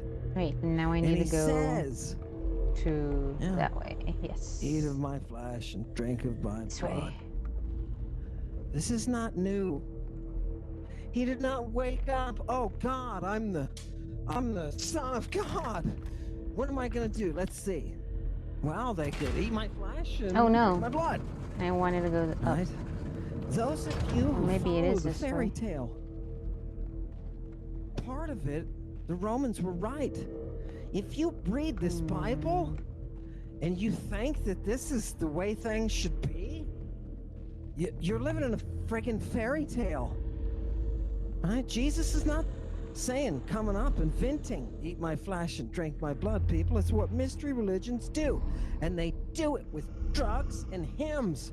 And when Jesus goes skipping with his naked boy to the public park, what's he doing? He's already drugged them, and now they're singing. They're going to enter into the mystery. You boneheads, Now I gotta they get one more crucified a over dude here. who was guilty of sexual crimes against children. The bottom and floor. You people worship him. Why do you think you're not in hell? Why do you think you're not in hell? Do you know what people who are in hell do? They dream of going to heaven. That's you. Give it to me. Oh, God. I'm letting it out tonight, people. I love this Jewish cult. Right? Any ancient cult is glorious, people. Right? What is he saying? Look at number 5. Here in this section, he's saying, you have a thumos. You have this chest, right? That's like a serpent. Right? How so? It's like that asp. It's like that asp, man, with its deafening hisses, you know, and it doesn't listen to the voice of the epode. Wait, what? Yeah, it doesn't listen. The epodes use their song to counteract venom. Now the song is wrapped up in with drugs because look what follows it. Pharmakute pharmakel menu. Pharmakel menu. Excuse me. And somebody will say, some idiot will say, "Oh, look, there's reduplication." Oh shit! You know what? I'm trying to think. That was the right It's a way. different language. No, that's okay. It's just it's stylistic. I need to people. keep It going does all the down, time. don't I? It's nothing to, you know, if you said that everything that was in a foreign language is like this, you'd have to take a It's third gonna of take me up. freaking Greek that I've read. It's standard, people. Right? So I don't know. People are just evil. They're evil when they lie. Right? In order to deceive you. It's just bullshit, people. Look at the bottom line. What do you get there? You get epodes fighting venoms with drugs. And they're doing it parasofu, out of wisdom, from wisdom. Well, why would they do that? Because God, Yahoo, the one who makes love between men, Yahoo is the maker of the drugs. Don't be an idiot, he says, right? Sophia, wisdom says, this is Solomon, baby. Why do you think Solomon's got so many drugs around him? Why do you think there's so much going on? Oh, God. Why do you think the cartel queen came up and visited him? Brought him a whole bunch of drugs. People, wake up. It's gorgeous. Don't you love it? Give me the next one. We use that one. Just totally, you know, she's exhausted. Right? If she's not limping the next day, you didn't do your job. Give me the next one. What's he talking about, Daddy? It's absolutely ridiculous if you get outside the narrative. You know what I mean? Septuagint. Here's the Maccabees. Oh, here's the Maccabees. Look, I left this one on for you. Most of the time, I'm like, I don't have time. Anyway, look at Pharmakosas Helton. He poisoned himself and ex elipen ton bion, and he left behind his life. I just wanted you to see. Right? Oh God, little poisoning. Give me the next one. Give me the next one. A little poisoning via suicide. Did you have a picture? Don't you have a picture of our guy? This guy. Now, people, suicide in antiquity. It's going to range over different places. If you live in somewhere mountainous, the jumping off a cliff is going to be a big way of dying. You know what I mean? Their capital punishments are all reflected in their geography. It's pretty funny. It's not funny, haha, because it's gruesome. Right here, we're going to push you off the cliff. What's happened? You know what I mean? He said, you suck.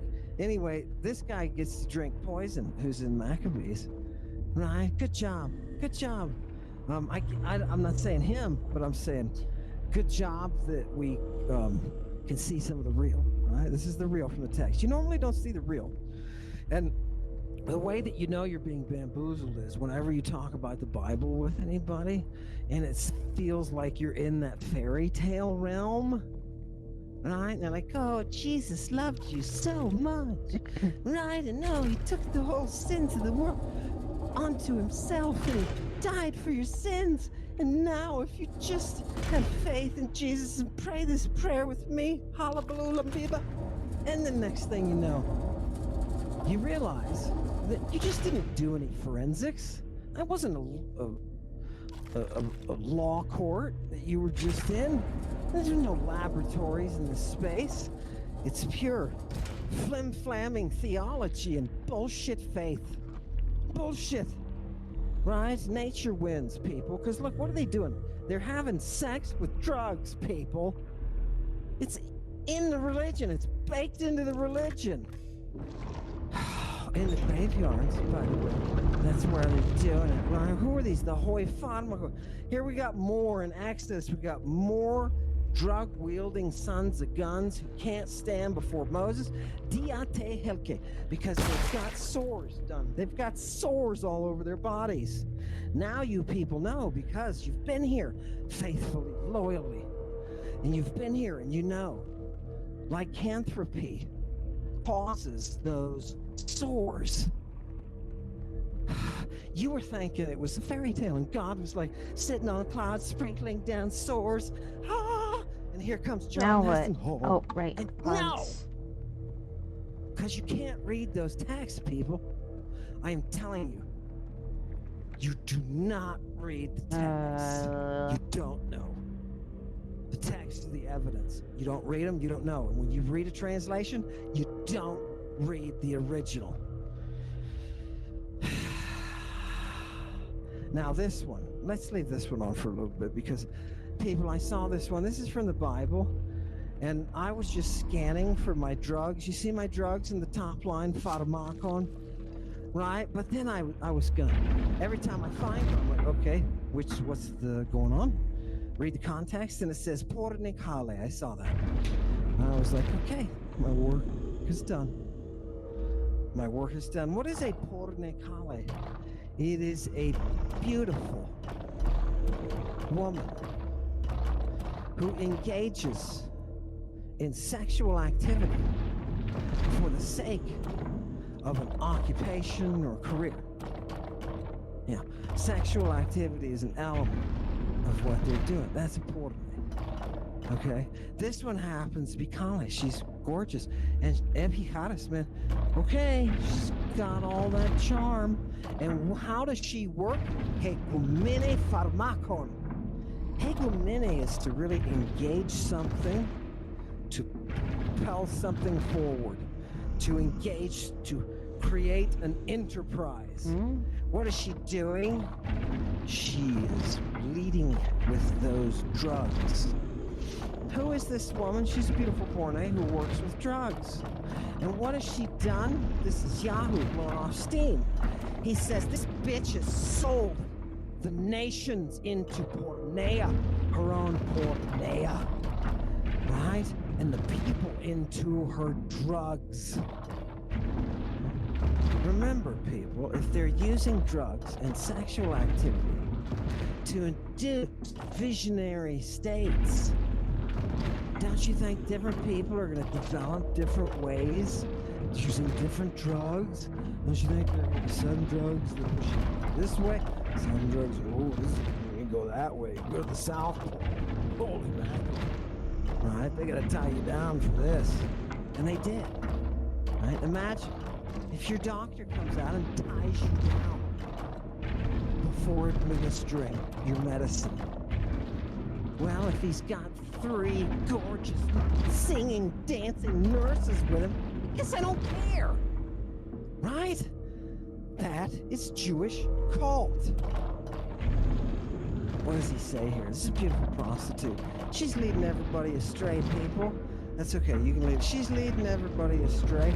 Now, is this unusual for this to... Oh, God, I just got cut in half. Is it unusual? Is it unusual for people to go through these types of circumstances? Yes. It's quite typical. Excuse me. It's quite typical, right? We have it in the New Testament too. There are cases of women who were being used as dispensers of communion within the mystery by magi. Do you understand? This is not unusual, right? So here we've got one, and Yahoo's pissed about this one, right? And he says, look, I'm the Pantocrator. He uses a Greek title, which has to be totally fudged to say it's not, right? And what is he gonna do? By the way, he's a jerk. This shows what a jerk Yahoo is, right? Imagine if this was your god. What does he say to her? I'm gonna lift up your clothing and expose your privates, baby.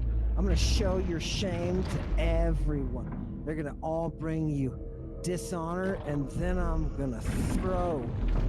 What am I gonna do? I'm gonna throw on you all of my pollution, bruh, and all of my akatharsia.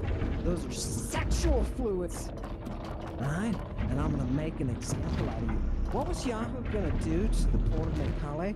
He was going to banana her in front of his people. Blessed be the God of the pirate Abraham.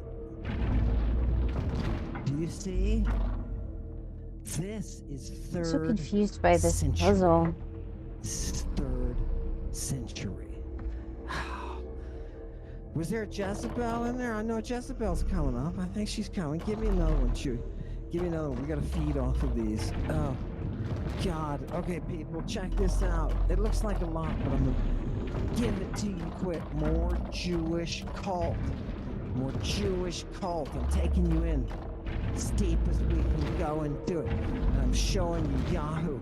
Is it up? I'm showing you Yahoo, who is fighting, right? Struggling for dominance. He just got kicked out of Crete. Where does Yahoo come from? Originally, he comes from Crete. Right? Fantastic. I'm going to introduce you to Demon. Look at verse 14. This is Tobin, I think. I think this is Tobin. Okay, so let's just read it, verse 14. Then the kid said to the angel, the Paidadion said to the angel, hey, Azariah, blah. Right? What's happening? I have heard about this Horacian, about this young girl, right? The kid's being set up. Paidadion is being set up. He's got to marry somebody within his own extended family, right? So he's got to be able to find some. Here she is. Now he's going to tell him though. Remember, this is a kid walking with an angel. This is a kid walking with an angel. Okay. Fantastic. I think we got through. Give it to me. Blow it up. I can't see. Okay. And Azariah says, he says, hey, Azariah, brah. He says, I've heard this girl, right? She had 7 husbands, right? And all of them died on the night of them entering the nymphony, entering the bed of marriage with her. So they got in there, and they got into the bed, but in the morning, they were dead. Now, if this doesn't anthropologically and psychologically turn you on totally, something is seriously, is that what's up? Something is serious. Not this picture. If the Bible doesn't turn you on completely. What is going on here, people? Wow, this is a puzzle. Who is this woman? Right? What? She's not even a woman. She's a nymph. Who is this teenage girl who's been killing off the men who keep coming back? Right? My God. You'd think the third one she killed, they would have been like, wait a minute, let's not do the whole engagement thing anymore. You know what I mean? Don't you think something weird is going on? You know what happens? The prostitutes, remember these are pirates, the prostitutes of her father start criticizing her for the fact that she's killing off all the guys that she's sleeping with. Oh my God. People, any ideas? Any ideas why this could be? Bring up that the last one. Any ideas why this could be? Does anybody know? What is it with this girl that is causing this death? Enter Asmodeus. Enter Asmodeus. Who is Asmodeus? He's the demon. If you had the drugs and the initiation, you would see him. He's the demon who follows her. And what does this text say? Bring up that text. It's absolutely gorgeous. Yeah, what does this demon do? Remember, people, where we are and the cult that we're looking at. Okay? Remember all things that they're doing that the Hellenistic audience would know. Okay? Right? Do you understand? These things are not being written in the 9th, 8th, 7th centuries. They're being projected back. And in order to make it believable, we have to write an introduction that says, well, you know, originally this was in Hebrew, just like all the law and the prophets and, you know, all those other books, which didn't exist and don't exist. Okay? 008, station to station. It's a tragedy, people. It's a tragedy because it obscures your reality. Look at verse 11. What does it say there? It says, you know, you got wizards, baby, given their epodes. You know, you got drug users enrolling their drug songs. We don't want you doing this. We don't want you using the familiars, right?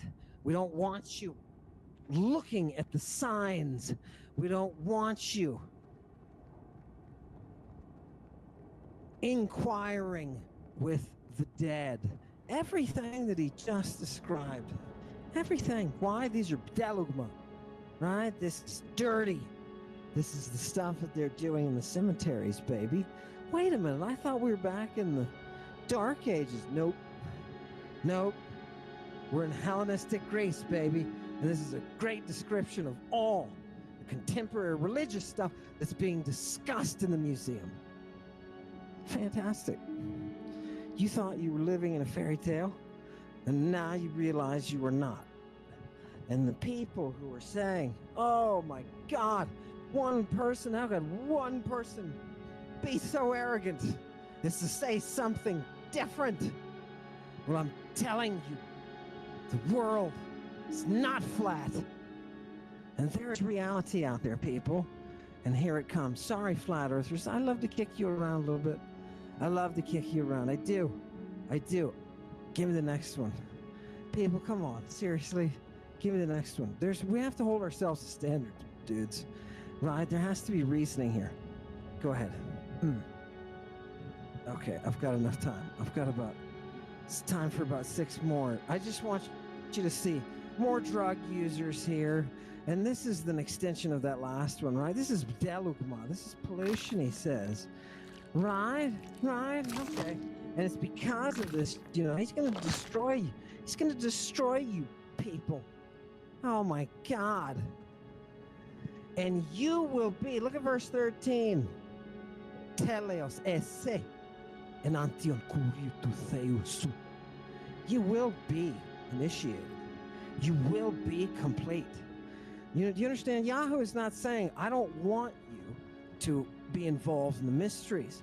He is just telling you very specifically the avenue to be involved. All right? And what is that? It's just a typical monist approach. It's what they did in Egypt in the 1300s. They did the same thing. It's a monist approach. Fantastic. Next. Fantastic. Right? He's going to destroy those people. He's going to destroy them. Fantastic. Right? Not only does Yahoo humiliate women sexually in public, but he also knocks down a lot of cities and stuff, right? For what reason? For not following, not doing the right thing in order to affect that mystery. There are laws about that. There are very strict laws in this narrative being created in the 3rd century. You understand? Right? Without any predecessors. They are creating the prophets without older documents that are in Hebrew. They don't have them. They don't exist. There are no books. Sorry, people. The Dead Sea Scrolls, let me just give you a hint that'll save you a whole bunch of time. With the Dead Sea Scrolls, they're the Greek sources that the people are copying out into Hebrew, right? They're not copying those into Greek, I tell you that, because that stuff is already around. They don't need to. It's already an established text that people are quoting, right? Were you aware that authors in the Septuagint will quote other authors of the time, just like the New Testament? Are you aware they quote classical authors? You could use that to date the night. Oh my God, sloppy. Bible scholars are sloppy. What does this say? I'm going to be a witness. I'm going to judge you. Go. Yahoo, again, pissed off in Malachi. I'm going to judge you. I'm going to be a witness. Right? What am I going to witness about? Your pharmakus and your moichalidas. Your pharmakus and your moichalidas. Why are those two things together? Drugs and sex. And it's not just any sex. It's sex that goes outside the boundaries of any agreement or social contract. Do you understand? It was just there to be there. I wanted it. She wanted it. We both had a great time. What is he going to witness against? The combo of that mystery that joins that moichalidos, that sex for sex sake, and the drugs. You have to get there. You have to see God. Do you understand me? If you don't bring her out, you haven't been into the mystery. What is the mystery of Eleusis? The Eleusinian mystery, what is it? It's the resurrection of her. Right? Oh, God. Now do you understand? And Jewish cult is no different. It's built upon the same drug framework. Okay? Remember, the drugs are good. The Bible told you that. The Bible told you that drugs are good. Give it to me. And you're an idiot if you don't learn about how to use them properly. All right? Give me the next one. Okay, people? I know. I'm showing you as much Jewish cult as I can. That's all I'm going to do this week, right? That's all I'm going to do. I'm going to show you the birth of the monist world. That's all we're doing. Here's another one. More drugs. Surprise, Daniel. Right? What is this? The king's giving orders, right? He says, get those epodes and the magi and the drug people. It's a lot going on here. Make them interpret the enupnia. Make them interpret the dreams. Do you understand? Oh, what the fuck? He is describing the enupnia from Hellenistic Greece. Hellenistic Greece. And he is trying to push, the author of this is trying to push that information back into a time centuries before where this would not apply. These are very, very specific Greek mystery terms that are being discussed and used and written and composed with hymns and song in Hellenistic Greece, particularly the museum, people. The museum is the heart. It's the cradle. It's the cradle of humanity. We must be in literal it was Mother Greek hell that kept it going. God, love it. I love that background, by the way. Who loves? By the way, and nice job, Teddy Bass, as well. By the way, Chewy, nice backgrounds. You're getting so. I mean, with the, with the, even the mood. That's the way it came. You're beginning to, you know what I mean? Because that guy in front, I kind of get it. You know what I mean? I've had it. I think I had the scopolamine or something. Right, I'm starting to. All I can look at is that goat, and he looks fantastic. Now, people, I'm telling you, hypothetically, right? I'm telling you how the cult is working. I'm not describing myself, right? Please. I do love that goat, though. God, that's a good one. I love that one. Morning sun, maybe it is. Maybe they were just out. Assembled the sons of God. They're waiting now for the daughters of men. They are. Wait, guys. It's coming. Hail the muses. Good job, Chewy. Give it to me. Give me the next one. We need another source. Come on, these people have things to do. It's a Monday night. Right? Put the kids to bed, for goodness sakes. People, what does this say? I just want you to see... Yeah. He's talking about how to get rid of the demon. I just want to see. He's talking about how to get rid of the demon again. And I want you to see verse 9. He talks about the hole and in Christing a person, right? In the eyes. Okay.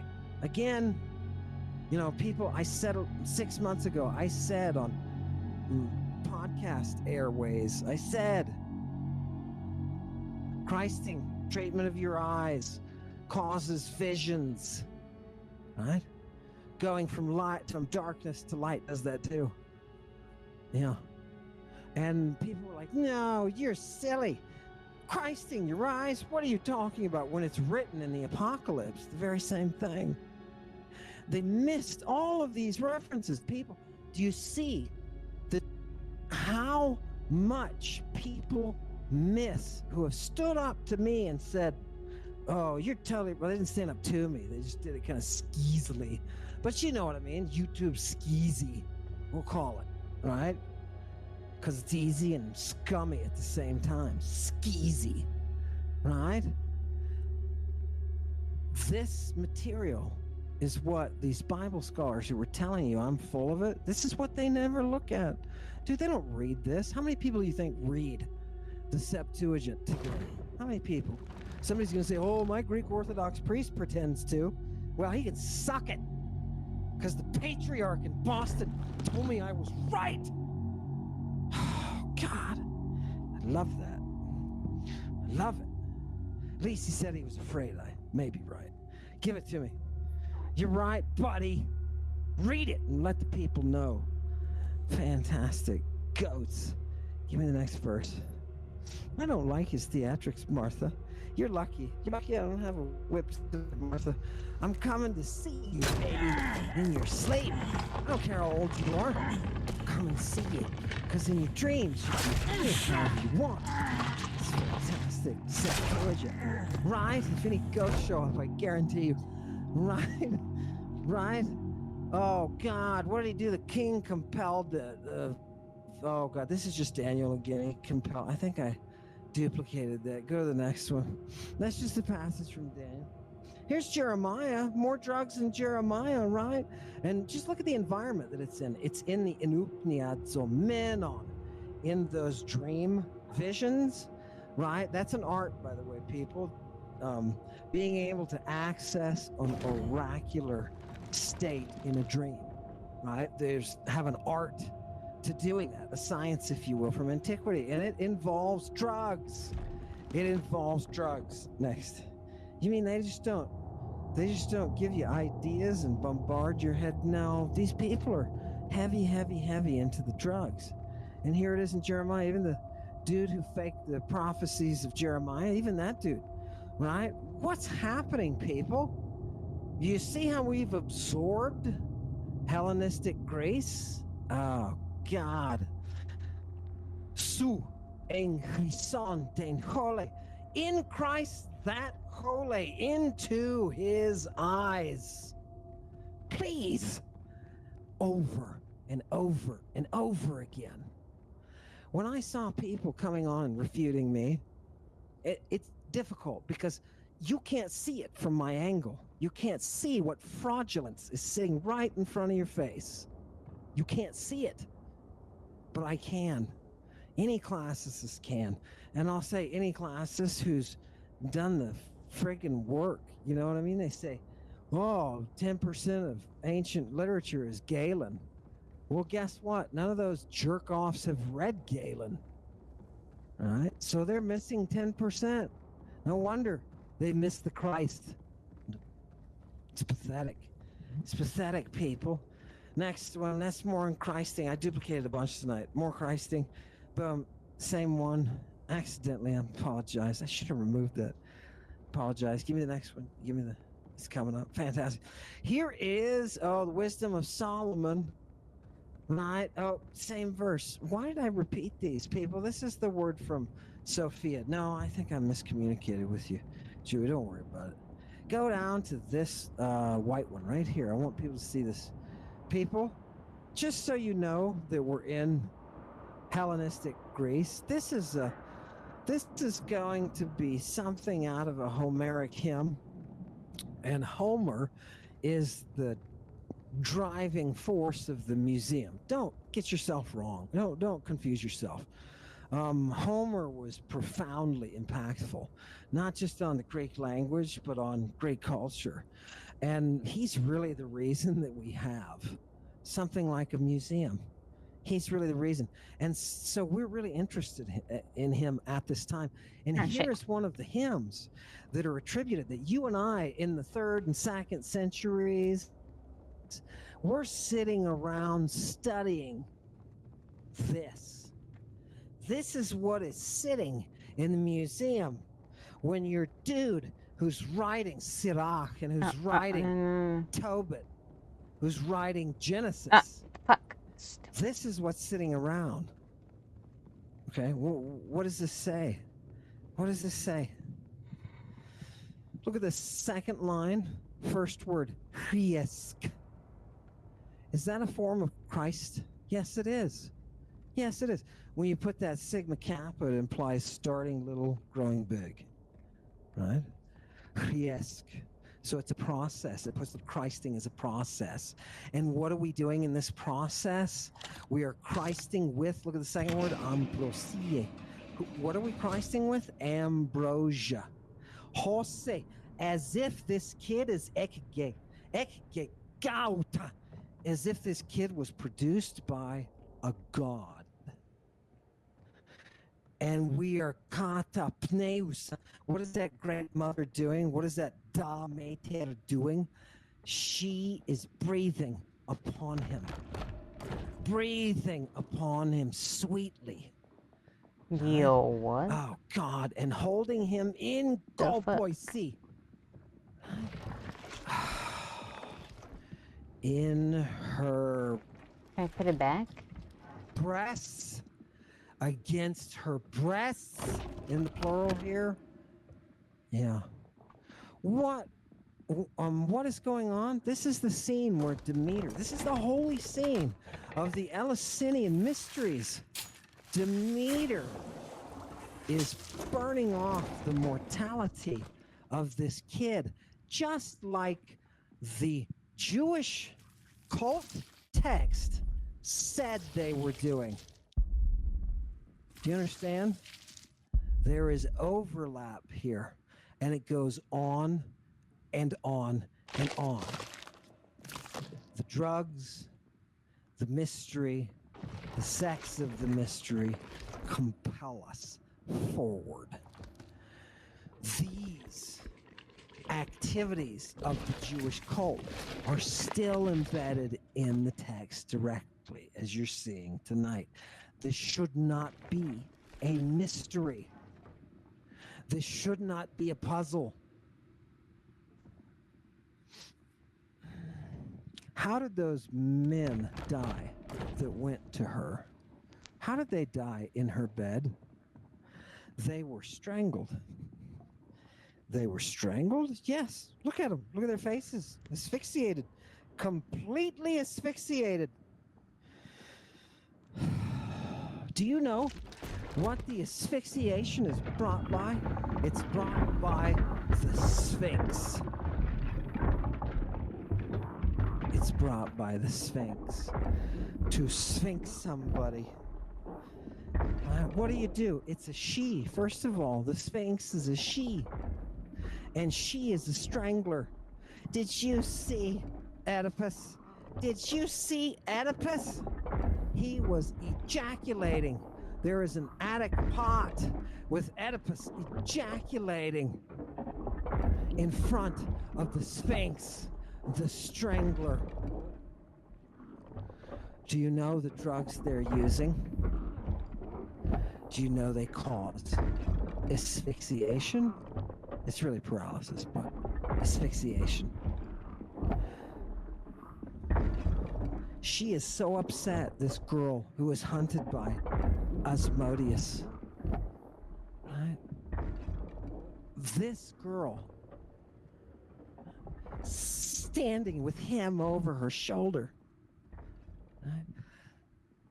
She is so frustrated, she tries to kill herself. And how does she logically try to kill herself? Same way she killed the men. Strangling. Chemically induced death. It's all over. This Bible is full of these drugs. The Sphinx is there. Every once in a while, she comes out of the hills and she demands kids as tribute. Yeah, the nymph ones, the ones that are ready to go, right? The ones that nature has given the green light. Go. She comes down to get them as tribute. And it's her oracles that drive the world. That's why Oedipus is doing what Oedipus is doing. Where did Oedipus begin? He began with an oracle. Where did he end up with an oracle? Oh my God. People say it's enigmatic. No, it's not enigmatic. It's ancient mystery cult. And Judaism is an ancient mystery cult. It is Bacchic worship, say the priests of Apollo.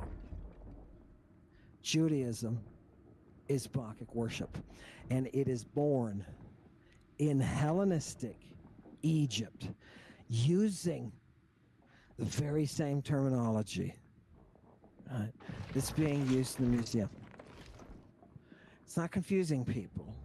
The story that Hebrew is the original language of the Old Testament or the Torah and the prophets, that is a falsehood that can be proven and proven and proven and proven and reproven over and over and over again. Just because you didn't see it, because you bought the fairy tale, doesn't mean it's not reality. Tonight, you've seen a glimpse of early Jewish cult. This is the cult that spawns everything that is monist Judaism. You're going to be surprised that this is so late. But guess what? Judaism and Christianity develop from the same crib. Oh, God. Oh, God. Do you see all the terms now? All the terms, we're going to be using them. Are you surprised that Jesus quotes the Septuagint so many times? So many times, dozens and dozens of times. Guess what, people? This is the rise of the Antichrist. Thank you for coming tonight. I appreciate your time. People, please, I am reading your email, and I'm trying to respond when I can. So please, no matter what, I read it. Even if I don't respond, I read it and I think, all right, click. All right, so give me your opinions, your verbal support, or your criticism. I get lots of criticism too, and I read those just as enthusiastically. I love them because it's funny watching people who, people. I told you, there's two types. There's those who can read these sources and those who can't. And the reason we've been misled for so long is because these people can't read their sources. They just pretend to. They just pretend to. Now, until we can meet again on the battlefield, I want you to know people are looking for challengers to this, to the Greek. And hopefully we'll find some. Until then, I declare complete and total victory over all forms of monism. I'm stuck. Thank you for coming Can't tonight. do anything. Hail Satan. Plasma drugs are slick, they hit you real quick. Sun cakes, rice wrappers, puffin' death bubba. Super fly, I flow, grape juice in your eyes. What does Madua know? Mystery, don't surprise, sunrise, here we go. I spit on the microphone, dragon venom drips. Girls call me Dracula with blood on my lips. Jake the Snake, hail Satan, top rank.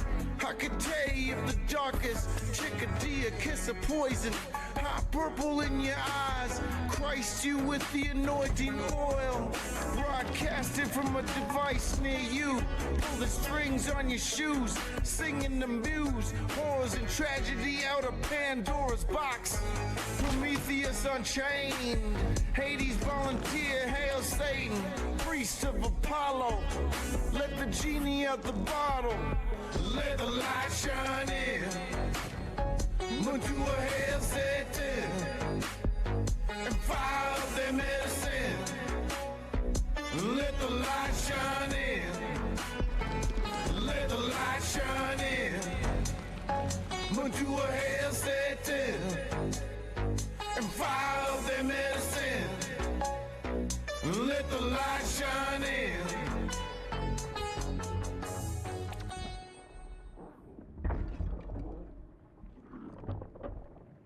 Talking about Israel and Palestine, and we will get to this for sure today. But I wanted to start out with something that we haven't talked about, and that's Donald Trump cancel culture. And I wanted to ask what it was in a nutshell, maybe before we get into some details. What went wrong Was I supposed in to do this that? I don't election fucking know, dude. that saw Harris lose and Trump win? Oh my I god. think it's obvious what went wrong. Here I don't believe. Usually I defer to expertise. I believe in that. I believe in hard work, and you have to do serious investigation before you go before a public. And you're presenting information, and it's extremely irresponsible to use your title or your notoriety to present information which you haven't thoroughly investigated. But in this case, I don't believe it requires a great deal of expertise. What went wrong with the Democratic Party candidacy or campaign, there was no platform. There was nothing on offer. It was simply negative. Trump was Hitler. Trump was fascist. Winning office. This is not Monday morning quarterbacking. I said it well before. And it's documented because I did many interviews at the time. And the question of the Democratic Party campaign came up. And I said at the time that I know I'm an outlier. And people like Alan Lichtman, who had a very good record for predictions, were certain that Trump would win. Were certain that Kamala Harris would win.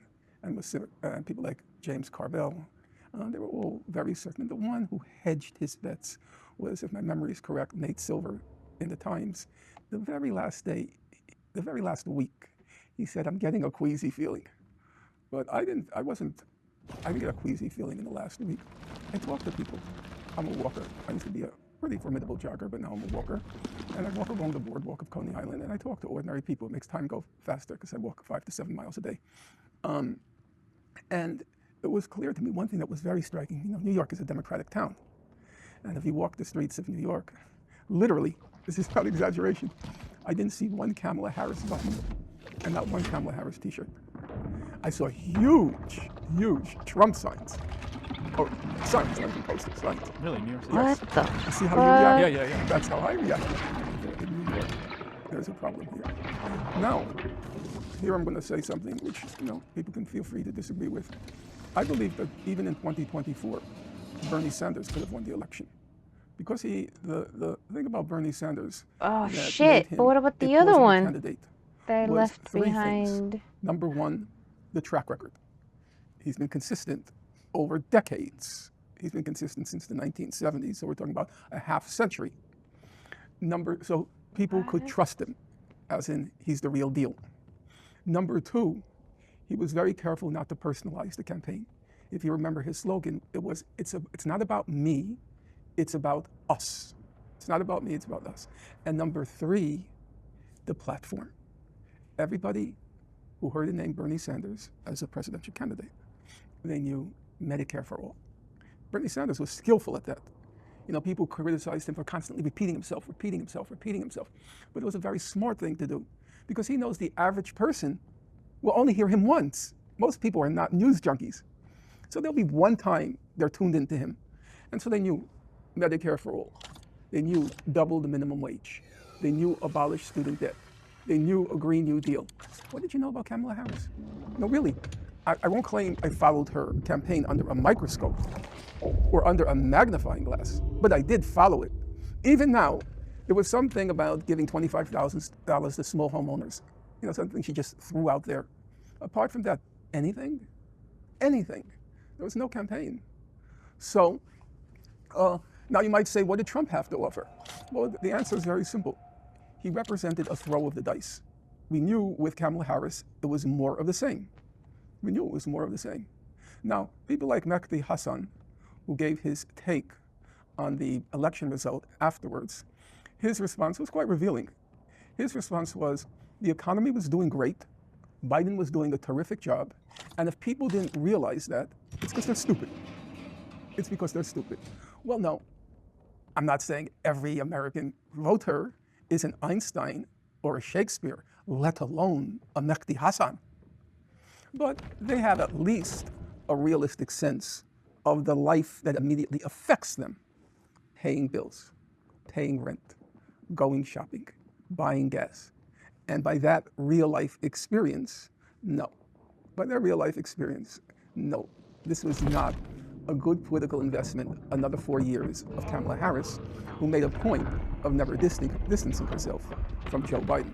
I had a feeling. Asked, what makes you different? I had a feeling. So if it's a choice between more of the same and a throw of the dice, the rational thing was the throw of the dice. If the current same is awful, well, of course, there's the possibility, well, a throw of the dice would be fascism. But nobody really believed that. It wasn't really a credible claim. If it were a credible claim, let's say AOC, okay, she says, well, we have to vote for Kamala Harris because of fascism. Well, if you really believe it was fascism, why aren't you underground now? And I'm quite serious. I'll take, a typical example. In the 1950s, the Communist Party feared that there would be incorrectly, but they feared there would be a fascist assault because it was the McCarthy era, and the Communist Party and its affiliates were being targeted. The leaders went underground. They disappeared. That's the assumption, if you really believe that there's a fascist threat. If there was a fascist threat, I was saying yesterday, I guess I can't recall, it was at the inaugural. Where was it that Donald Trump was sitting next to Barack Obama and they were chatting and laughing? It wouldn't have been the Carter, it was just a few weeks ago, I can't remember which. But they just happily chatting. And apparently Trump had a joke. Does that look like fascism to you? Does that seem like... So people, in my opinion, correctly, did not take that claim seriously. The reason there's no fascist threat is very simple, because there's no opposition. If you look historically at the emergence of fascism, there were two conditions. Number one, the economic system had broken down, the Great Depression. If you look at Hitler's vote, up until 1929, the Nazi Party was only holding like 3% in Germany. And then right after the crash, it went up to 18%. So number one, you need, to use the jargon, the objective condition. It didn't exist here. And number two, the purpose of fascism was to deal a death blow to the opposition, because the crash triggered, as you can imagine, a harsh reaction from the working class, since they were the main victims of the crash. So the Communist Party, the Socialist Party, the trade unions, they represented a formidable force. We don't have a left here. We don't need fascism. Now, you can make the argument that it's going to be a kind of friendly fascism. That is to say, you don't have an opposition, but slowly but surely, the Republican Party is going to push the envelope, see how far they can go in consolidating a really right-wing government in our country. And I think that's a possibility. We'll have some form of authoritarianism they'll try to institute. It will be a question mark, in my opinion, how far the Supreme Court would go along with that as one institution. I mean, obviously there's a large array of institutions of what's called bourgeois democracy. The Supreme Court is one of them. How far they would go along. We can disagree about these things. I teach Supreme Court law. People like Roberts, he's very conservative, for sure, but he believes in the Constitution. He does. He believes in the system of checks and balances, not from an idea, not because he's somehow committed to a conservative point of view. They believe, and I think they're correct, the system works. Why tamper with it? Why take a chance of an authoritarian leader with massive power and totally disrupting the so-called checks and balances of our system designed to keep our system stable? So I don't believe, let's take one example, the Supreme Court. I don't believe it would even go along with an authoritarian takeover, let alone a fascist takeover. The one big caveat is if the system completely breaks down, let's say there's a huge financial crash. I understand you spoke before me with Richard Wolff. I don't know what his current predictions are. But if there is the possibility of a crash like 1929 and a formidable opposition mobilizes, obviously those are two big ifs. But if those two happen, yes, I believe the Supreme Court would go along with imposing an authoritarian and even a fascist government, because the whole system will be in jeopardy. But it's not in jeopardy now, there's no left. Do you think changing your pronouns jeopardizes the system? Do you think that transgender bathrooms jeopardizes the system? Or transgenders attending the bathrooms of their new identity? Does that jeopardize the system? And other than that, is there an organized left, a mobilized left, a left with a vision, anything? No, there's nothing. I have to be honest about that. So you don't need fascism. It's totally diffused. There's no opposition. Speaking of Richard Wolff, who I just spoke with, I asked him a similar question to start off the conversation. And 2 interviews ago, I spoke with Victor Davis Hanson of the Hoover Institution, because I like talking to people with all sorts of views on the show. And they gave me 2 answers that bear a resemblance to your answer. So what Rick said was that people wanted change, and the Democratic Party did not offer it. They did not offer an alternative, and so people reached for... roll the dice. And what Victor said was that he views the election, the story of the election, as a sort of culture war between the bi-coastal intellectual elite of the left and then the working class that is much more focused on competence and, to use Rick's gloss, they're closer to the soil. And I wonder if you think this second take, the culture war take, can also account for, or helps to account for, Trump's victory. Look, there's obviously an element of that. There is, if you use the Nietzschean language, there was the ressentiment of the masses, the toiling masses, the ressentiment against the sneering contempt of these elites. There's no doubt in my mind about it, this kind of superciliousness, this snootiness of people like Mehdi Hassan, who with his Zetio probably rakes in millions, tens of millions. And then when people feel resentments at the lifestyle, at their lifestyle, I'm feeling resentment at their own, meaning paying bills, paying the rent, not having enough money beyond paycheck to paycheck. And then to say, well, they only believe that because they're stupid. Of course there's going to be resentment. Of course there's going to be resentment. If you recall, Bernie Sanders himself said the Democratic Party has a problem with elitism.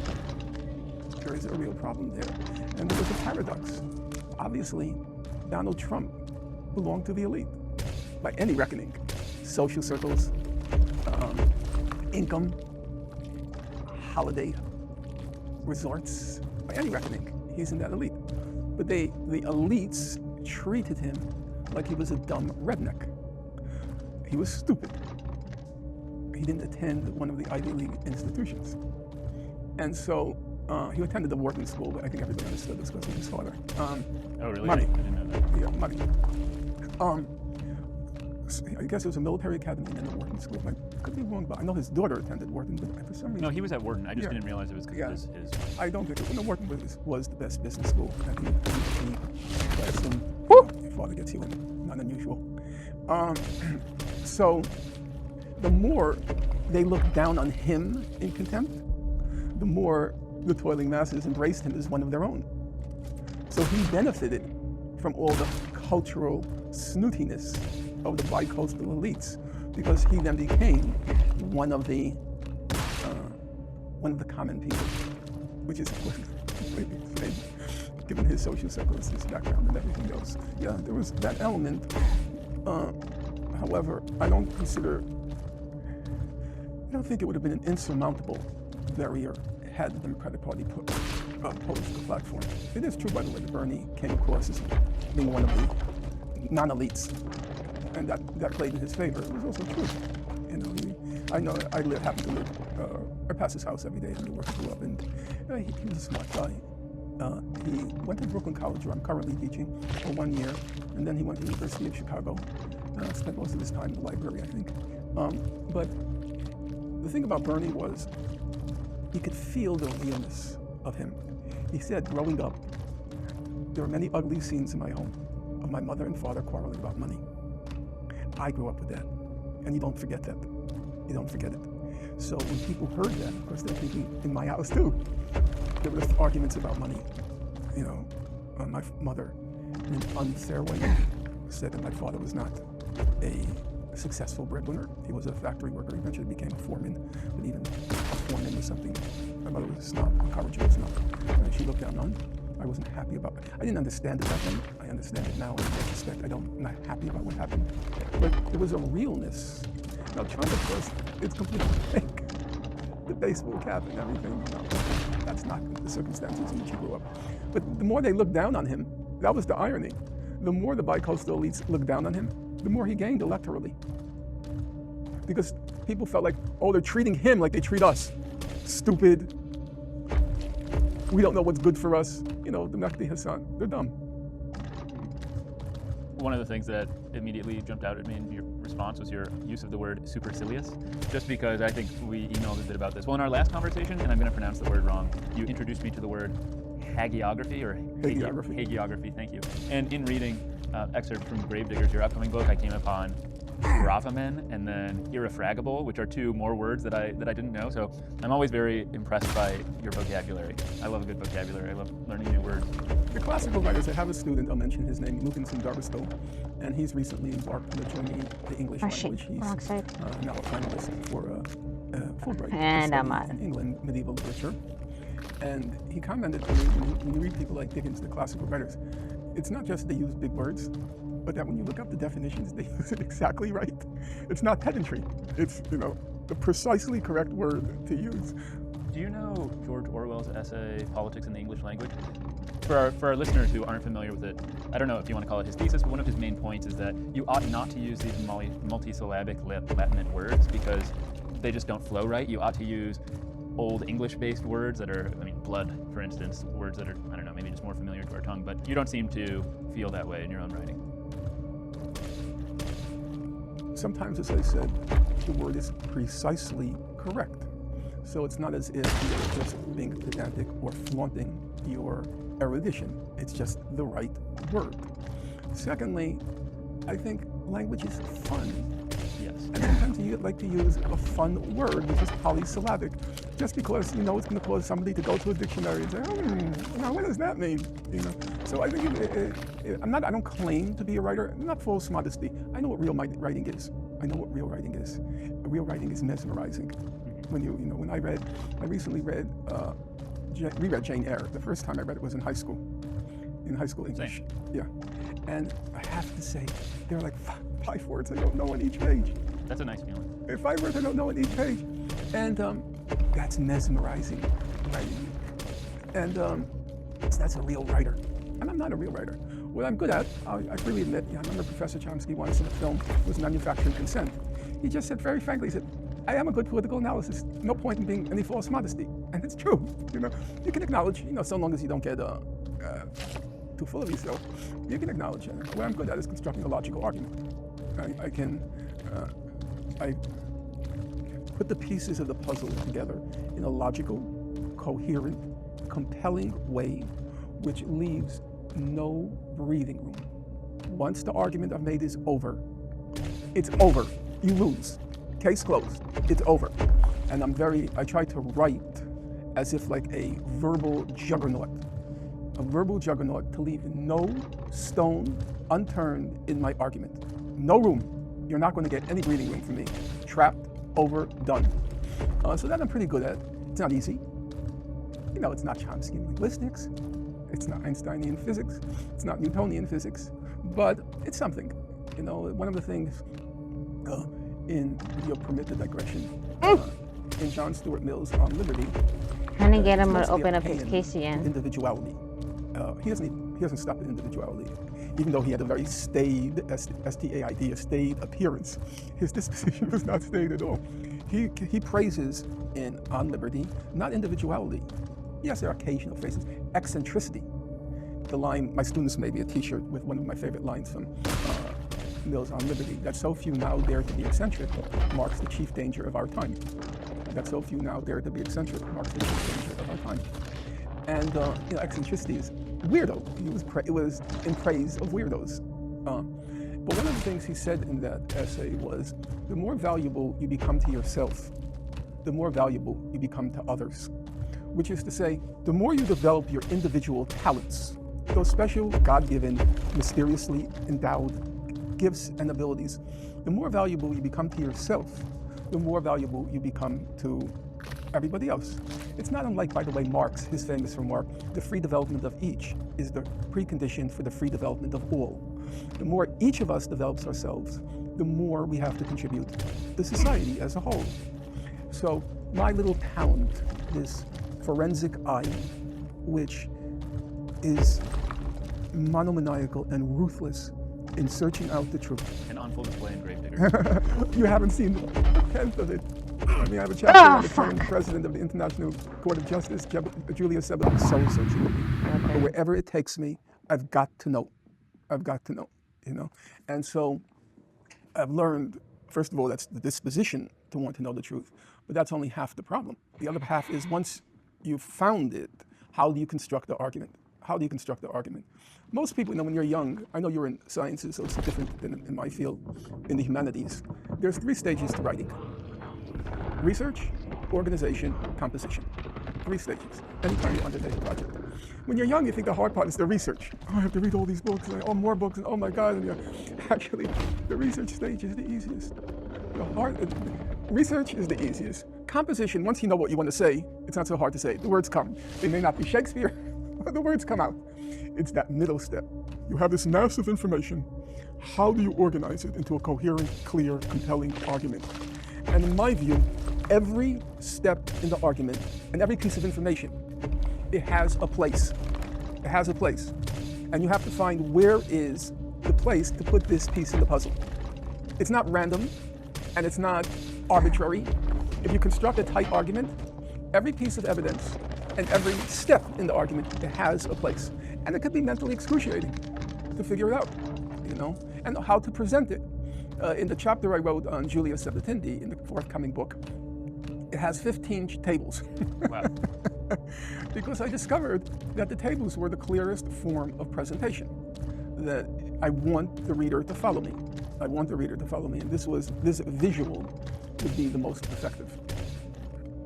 Well, just to put a cap on this discussion of language, Mhm. I think this idea of using good, interesting language as being fun is crucial. As somebody with a background, albeit limited, in ancient Greek and Latin, it's very fun to see a word I don't know and then try to figure out what it means based on its etymology. So if I look at a word like vociferous and then I think, okay, vos comes from Latin, voice, and ferus would come from Greek to carry, and you see how the meaning of vociferous naturally flows out of its two components. I mean, my favorite story of this is I was reading, do you know E.O. Wilson's work? Yeah, The Myrmecologist, which there's some etymology there too, but one of his books on the insect, I think it's called the Insect Societies, and I came upon this behavior of ants called doulosis. And I just knew immediately what it was because I knew that doulos meant slave in ancient Greek, so it was a chapter on ant slavery. And it's just a little spark of joy to see something like that. My late mother, she was extremely smart. And I remember my father told me they were in the displaced people's camps in Austria before the war. After World War II, in Linz, Austria. And they had decided to come to the United States, so they had to sit down and learn English. And my father told me the story that my mother's English teacher said she was just incredible. She knew the Latin, and so the English came easy to her. But she would always use these words to say, she would describe a person, she'd say, she would say he or she is fat, she'd say corpulent. Yeah, I'm serious, but with no pretense, no pedantry.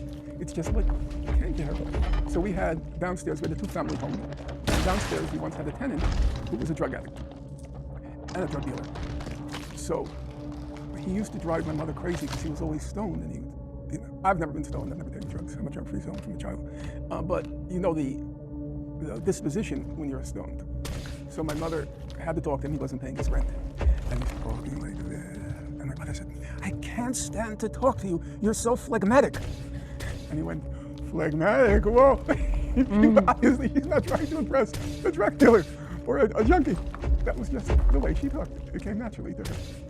No, that's very funny. That's what an idiosyncratic way of saying. She was learning. Okay, returning to our course of discussion. You mentioned transgender restrooms, and this raises and we talked about that bi-coastal elite. And since it's a major topic of discussion in your book, how specifically did identity politics figure into this election? I think there was the ambiance of this elitism and this condescension bordering on, and maybe on, not just bordering, there was the condescension bordering on, verging on contempt for ordinary people, in particular, the white working class. And maybe I should just add this really quickly. I mean, you and I just spoke for 20 minutes about how much we love language. And a lot of identity politics is denigrating the way that people use language. And language is very important to people, and they're going to be very unhappy if you're insulting them. I'm not sure if it's denigrating. I think personally it's doing two things. A, it's corrupting language. It sounds terrible. I mean, obviously there are times when you're going to try to make accommodations. So instead of using one who says these things, if one says these things, he's an idiot. So you try to change he to they. I don't think that's a big deal. It doesn't ruin language.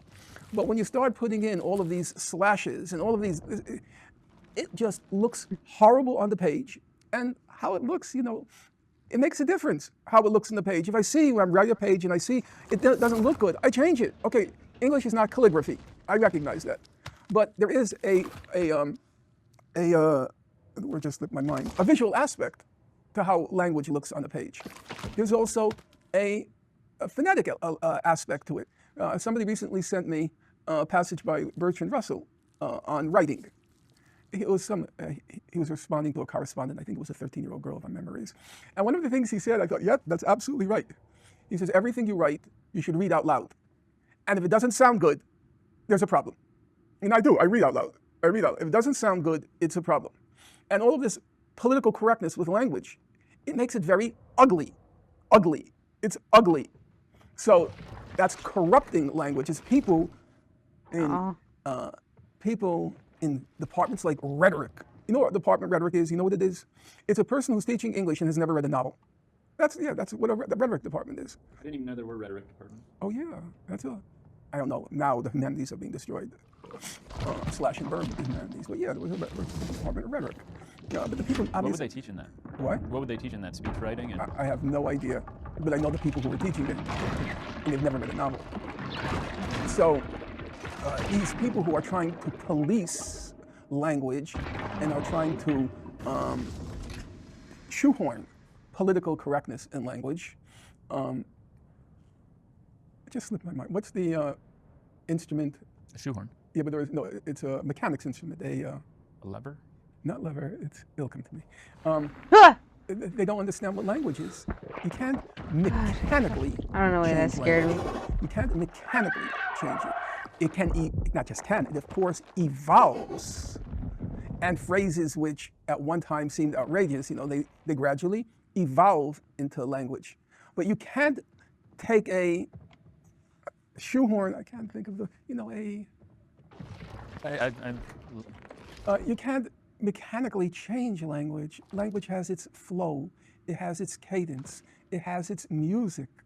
You can't do that like an apparatchik, like some party apparatchik, making language conform to your obtuse or idiotic ideology. So that's one thing, the corruption. The second thing is, and here I know I'm treading in thin water or thin ice, and I have to be careful, not because I'm afraid, but because I want to be right.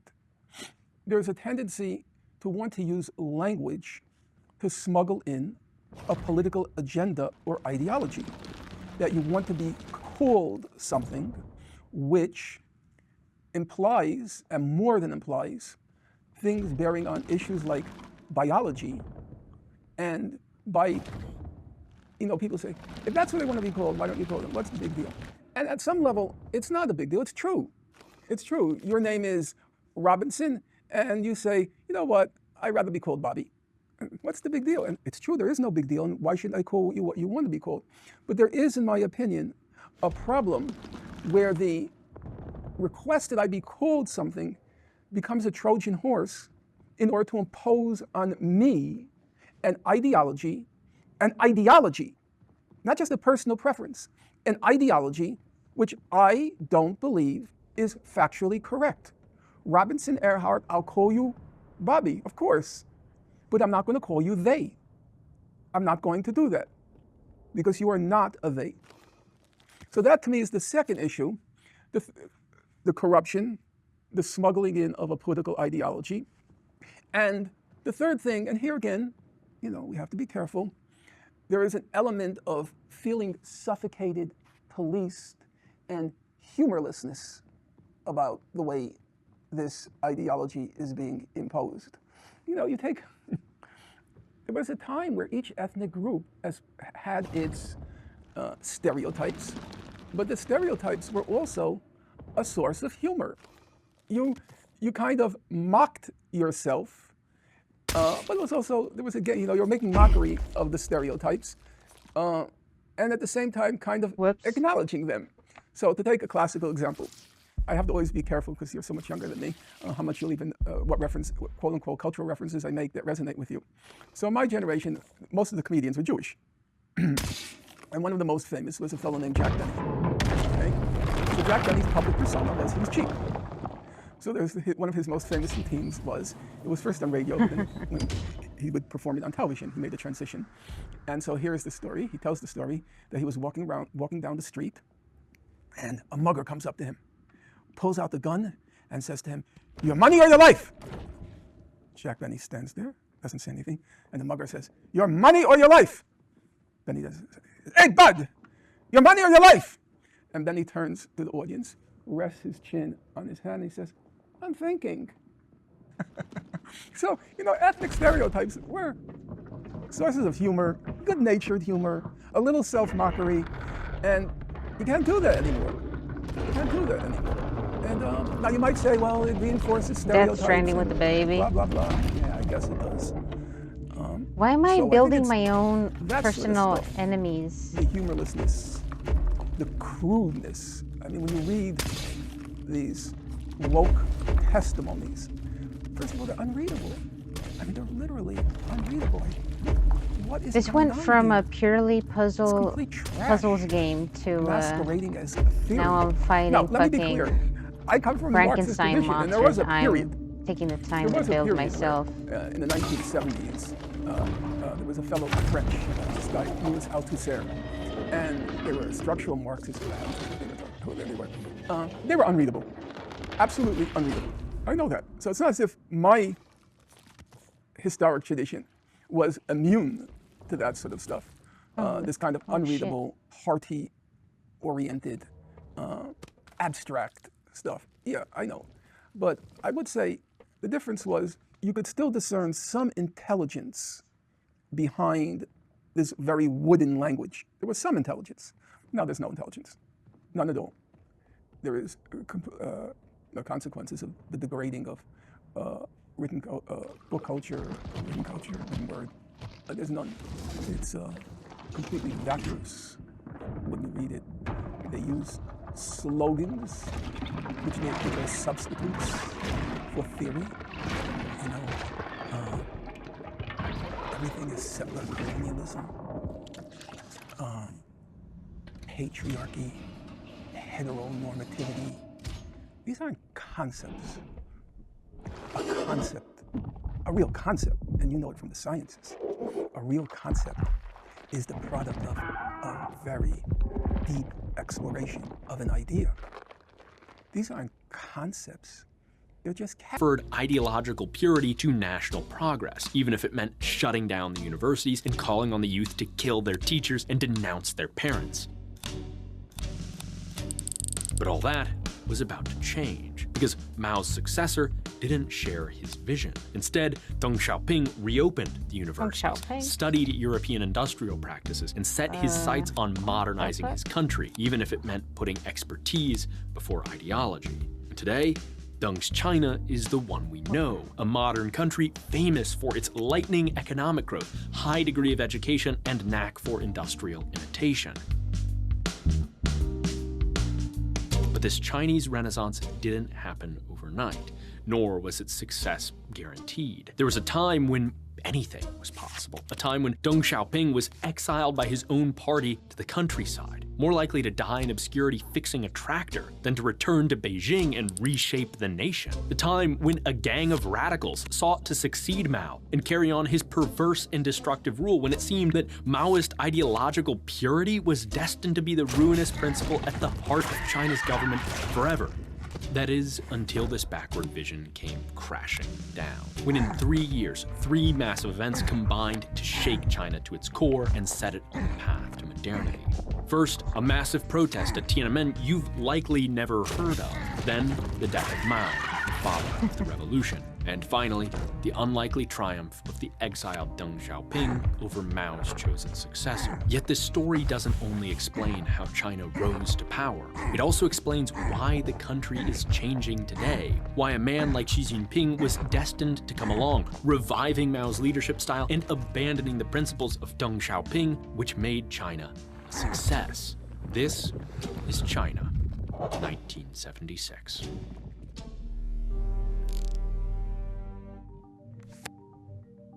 April 4th, 1976. It's a chilly spring morning in Tiananmen Square, a centuries-old plaza that sits at the core of political power in Beijing, overlooked by the old imperial palace complex and flanked by the headquarters of the communist government. Today is the Qingming Festival, a traditional Chinese celebration of the ancestors. It is, to be blunt, not the kind of thing generally liked by the Communist Party, which has spent the last decade pursuing a so-called cultural revolution, a chaotic nationwide terror campaign meant to root out all vestiges of China's pre-communist culture and tradition, mobilizing radical youths to denounce their elders and the old ways. In turn, the party's old guard was ousted, schools and universities shuttered, all to elevate the power and cult of personality of the country's longtime leader, the now ailing chairman Mao Zedong.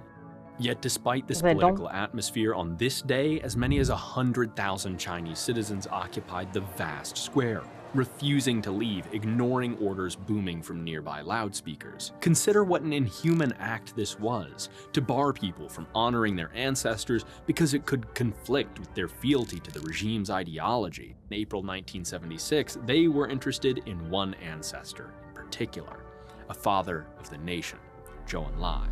Instead of disbanding, the crowd continued defiantly laying wreaths in honor of him, the country's former premier, second only to Mao, who died just 3 months prior.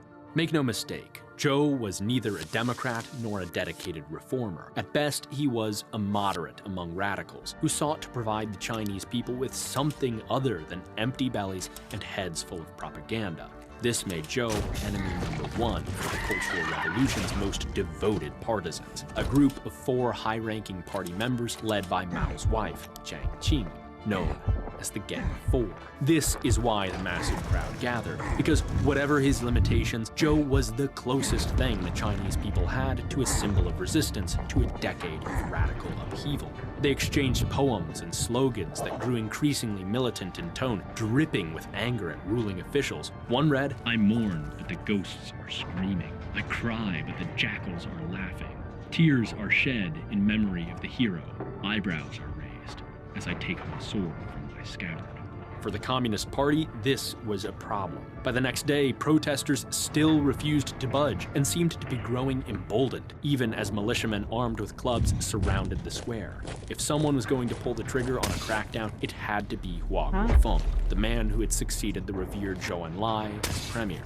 Mao was too ill to be present, but he had picked Hua for the job because it was clear to party leaders that someone had to take the blame. Acknowledging that the protest had been spontaneous wouldn't do. It meant that the people were, in fact, deeply dissatisfied, which of course they couldn't possibly be. No, someone had to have misled them, lied to them, and seeded a false consciousness. To Mao, Hua, and the Gang of Four, the culprit was obvious: Deng Xiaoping. Deng was the party's vice premier. He'd been Zhou's second in command, and the two were personally and politically close. Deng had already been disgraced and cast out once before at the beginning of the Cultural Revolution, exiled to the countryside to repair tractors in obscurity. But after 6 years, Mao had begun to question the wisdom of this radicalism. As he sought a counterweight to Jiang and her radical gang, it was Zhou who convinced him to invite Deng back. Oh shit, I have to do that again? Always shared a reformist streak. Yet even with Deng's return in 1973, the Cultural Revolution had by no means come to a stop. As one member of the Gang of Four put it in a 1975 article in China's leading communist journal, "On no account should we relax our vigilance just because we have won a great victory in the great proletarian cultural revolution. Today there are still many fortified villages held by the bourgeoisie. When one is destroyed, another will spring up. And even if all have been destroyed except one, it will not vanish of itself if the iron broom of the dictatorship of the proletariat does not reach it." In turn, they took this 1976 Tiananmen protest as proof of their beliefs. Even with Zhou dead, more enemies remained. So they zeroed in on Zhou's living avatar, the inheritor of his politics. But powerful as the gang was, they couldn't do anything to Deng Xiaoping. The order had to come from Mao. Like the gang, Zhou's successor Hua Guofeng saw Deng Xiaoping as simply another rival. Yet he too remained powerless as long as Mao lived. Hua had spent most of his career as a party secretary in a small town notable only for having been Mao's birthplace. As a result, he had no base of power independent of Mao, and that was why Mao had elevated him to second in command. His loyalty was guaranteed. Indeed, this was the defining feature of Mao's China, only heightened over the course of the Cultural Revolution: loyalty to the communist line, formulated by Mao himself, and nothing else, which is why Mao too arrived at the same conclusion about Deng Xiaoping. After this display, he could pose a threat. So despite his competency, not to mention innocence, Deng lost everything once again. He was stripped of all titles and responsibilities, leaving him with nothing but his party membership, and was forced into house arrest.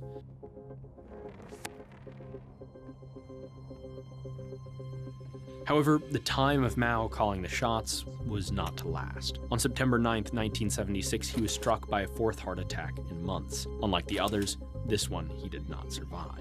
Chairman Mao Zedong, father of the Chinese Revolution and master of the nation for more than 25 years, was dead. A mere 8 months since the Tiananmen incident, China was in stormy seas, and now without a helmsman. Succession was the immediate concern, and thanks to the chaos of Mao's final years, that question had many answers. Hua Guofeng's path was the clearest, his vision the least ambitious. Picked by Mao as his vice chairman in the aftermath of the Tiananmen incident, Hua immediately rose to acting chairman upon Mao's death. However, he was not without challengers. The day after Mao's funeral, members of the Gang of Four demanded that Mao's papers be placed in the custody of his nephew, the group's ally, an obvious attempt to find find or forge proof of Mao's will that his wife Jiang Qing should inherit his power. But Hua fended off the attempt and remained confident that as long as Chiang sought to carve out power from within the system, he was secure. Not only was he acting chairman, the gang was hardly popular with the rest of the communist elite, whom they'd hounded and intimidated during the Cultural Revolution. Yet Chiang and the gang had power of their own. Radical newspapers and radio stations across the country ready to mobilize the gang's fanatical youth militia. So, on October 4th, when one of the gang's hardline papers published an editorial calling for just that, Hua's sense of security vanished. Within 2 days, he concocted a plan and called an impromptu session of the Politburo Standing Committee. Fearing that the gang might smell a plot, he set an agenda they couldn't resist: publication of the final volume of Mao's collected works, the final say in the chairman's legacy. It was so enticing that 3 of the 4 attended, everyone but Jiang Qing. Around 8 p.m. on October 6th, they began to arrive at the government headquarters at Zhongnanhai, near Tiananmen. One by one, as they entered, they were seized upon by guards and hauled before Feng. In the hall of Huajin, he rose and pronounced, "You have committed anti-party and anti-socialist crimes. The party center is placing you in confinement for investigation." At the same time, Hua sent a detachment to Jiang Qing's home. She didn't put up a fight.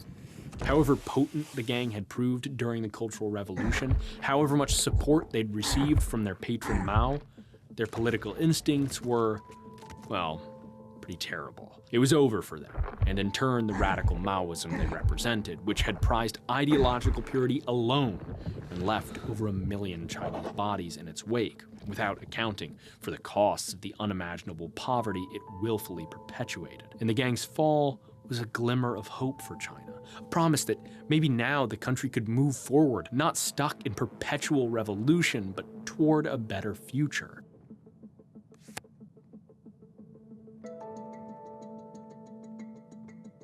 To pull that off, though, Hua needed help from someone with sharp political instincts, deep support in the party, and a vision for the future. He needed Deng Xiaoping.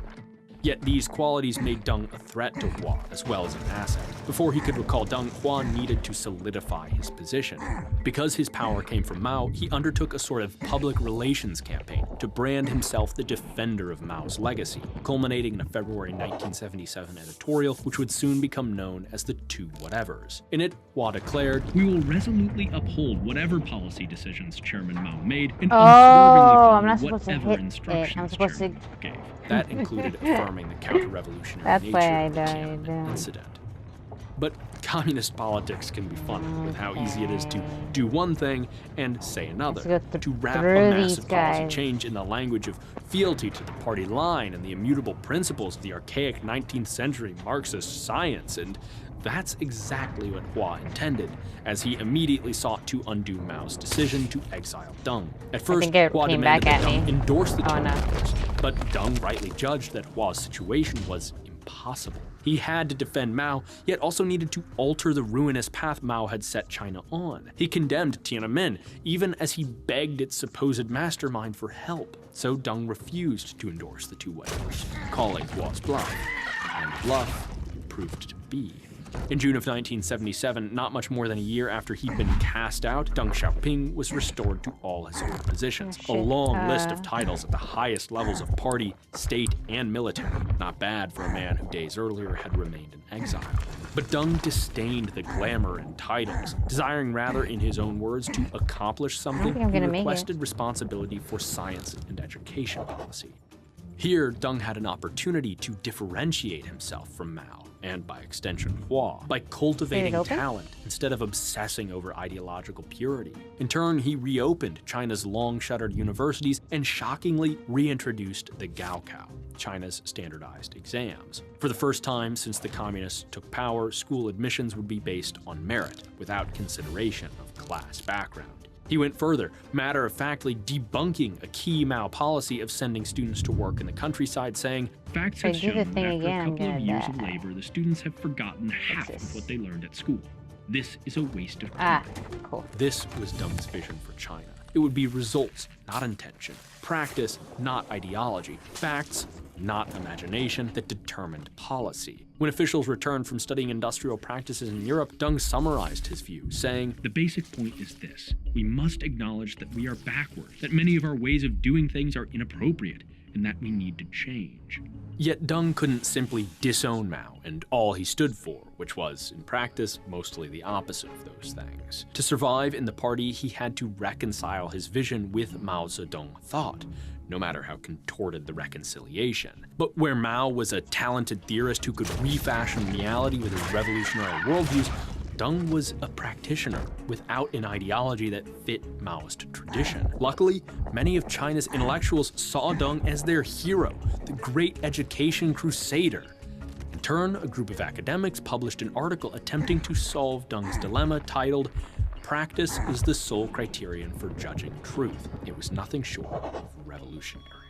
The article argued that Marxism is not a literal scripture, but a body of ideas which require interpretation based on the context of This their is such a application. dumb concept. Out of all the puzzles, this is what my Deng least needed. favorite. Armed with this new theory, Deng left the party's stronghold of Beijing and took to China's northeastern provinces, holding meetings with old allies and drumming up support for this new notion of practice over Hua's two whatevers. To Deng's delight, support was easy to find. Discontent, even rage, over Mao's abuse of party comrades was widespread among provincial officials, and they resented Hua's unwillingness to own Mao's or his own failures, particularly regarding Tiananmen. They were hungry for a break with the past. Deng was ready to make his play. By the time he returned to Beijing in November of 1978, the 11th Party Work Conference was already underway. It began, as all the worst corporate conferences do, with breakout sessions and small group discussions, these composed of provincial officials, divided by region.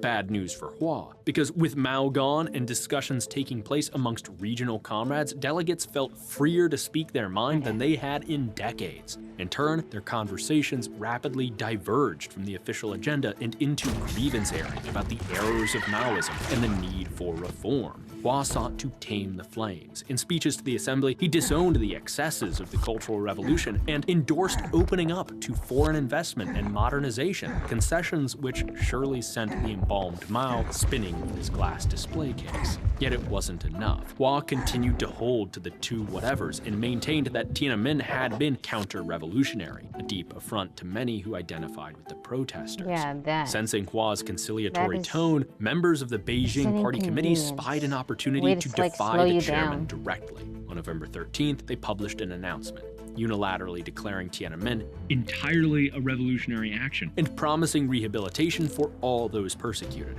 5 days later, Hua pivoted and posed for press photos with a newly published book he'd personally titled, a collection of poems commemorating the Tiananmen demonstration. He was adapting. A week later, back at the conference, Hua gave another speech explaining that he was willing to serve the party and accept the prevailing views, even if they contradicted his own stated positions. It was too late. Hua had allowed himself to be defied by his subordinates. I'm The getting speech hungry, was kinda, sorta. effectively a concession. Soon, delegates began issuing What time statements, is it? officially declaring their 11? allegiance to Deng's philosophy of practice over the two whatevers. Without any formal change of power or promotion, it was clear to all present that Deng's coup I'm kind was of getting complete. bored of this No game. longer fighting an uphill battle, Deng was confident and believed this was the time to take his vision one step further, beyond economic reform and into politics. Thus, in his closing speech of the conference, he declared, Centralism can be correct only when there is a full measure of democracy. At present, we must lay particular stress on democracy because for quite some time,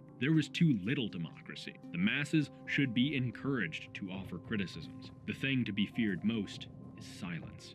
For the party elite, this was a scandalous notion. For those on the outside, it couldn't have been more obvious. In fact, over the past couple months, on an avenue not far from Tiananmen Square, some posters had already begun to appear, criticizing Mao's legacy and the state of Chinese politics. By December 5th, after Hua's informal ousting, new posters began specifically calling for democracy as a crucial component of China's modernization. This was a direct invitation to Deng, the self-professed modernizer and democracy advocate, to put his money where his mouth was. 3 months later, Deng issued his response.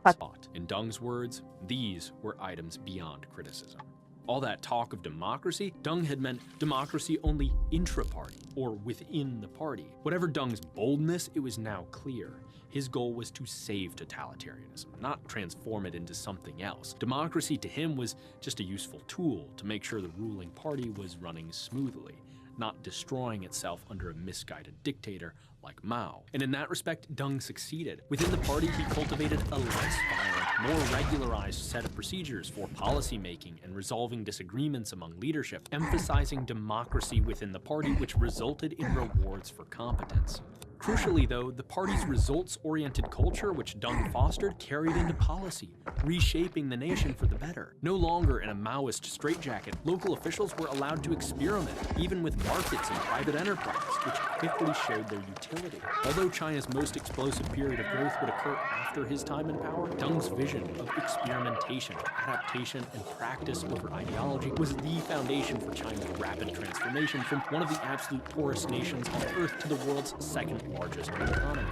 Yet Deng's reforms had their limits. He adhered fiercely to the four cardinal principles, denying the Chinese people any democratic aspiration. Most tragically, at gunpoint, when they gathered once again at Tiananmen in 1989 to protest the ruling order Deng had preserved, resulting in the deaths of thousands. This was the central contradiction of Deng's system. He rescued China's totalitarian regime from the dogmatism of its architect by making it more responsive to public needs and demands. But without any method by which the public could legally signal preferences or incentivize responsiveness, Deng's system is fragile. It works only as long as those in charge effectively hold themselves accountable and remain committed to public goods. And today, that fragility is showing. China's economic growth has slowed, largely thanks to mismanagement by the party, as power has consolidated and incentives for competence, with the thing such as growing Deng's on notion me. of intra-party democracy, have eroded. Recently, Xi Jinping, China's leader, secured himself a third straight term as party chief, unprecedented since Mao's death, and followed it up with a mandatory public education campaign in Xi Jinping thought. Under him,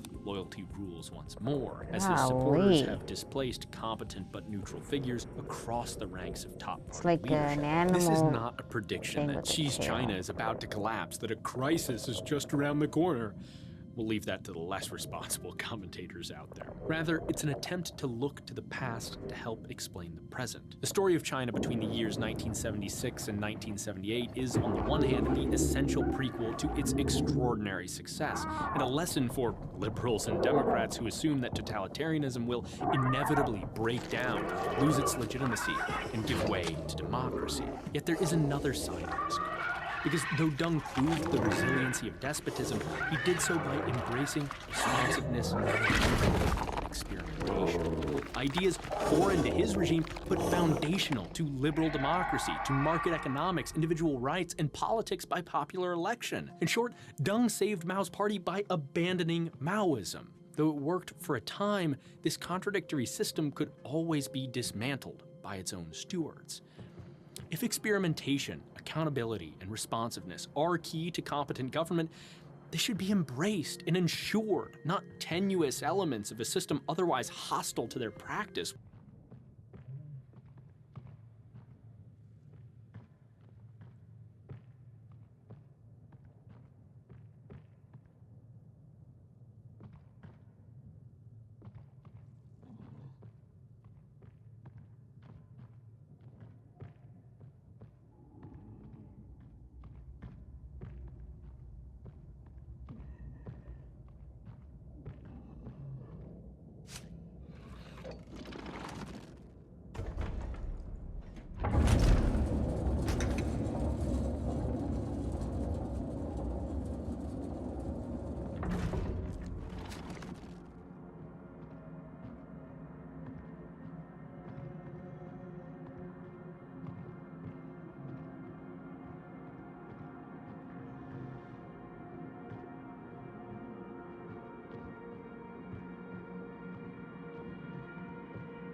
I supposed to go? Where am I supposed to go?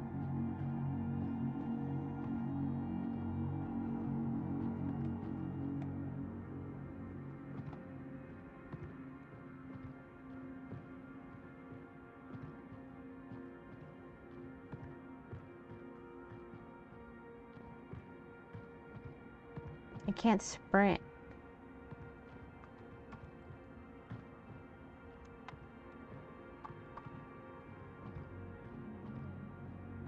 Oh my god.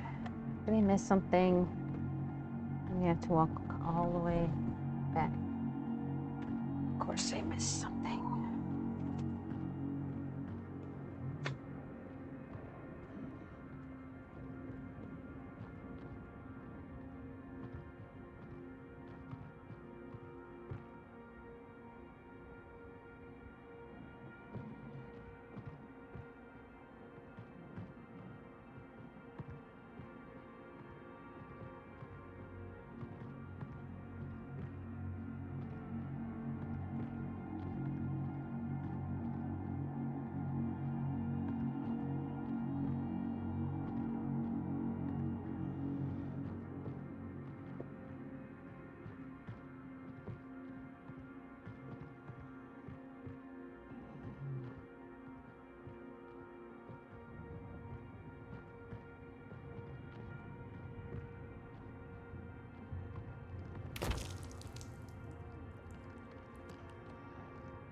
I don't know where to go, and I can't sprint.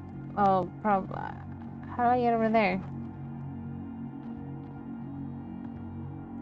It's just annoying.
Fluid flowing within.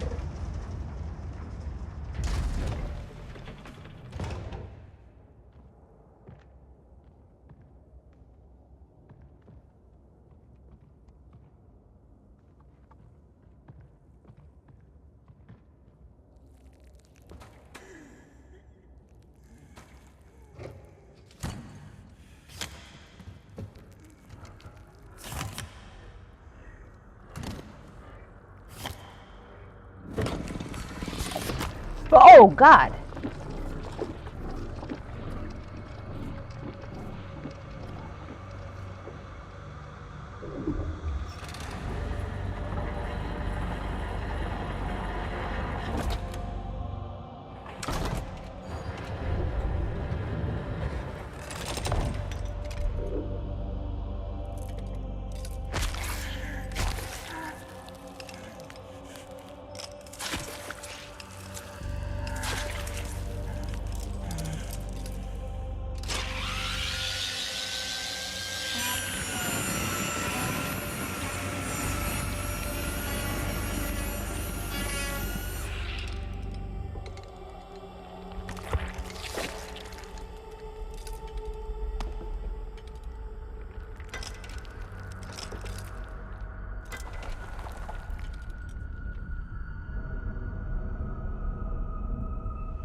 Perception beyond.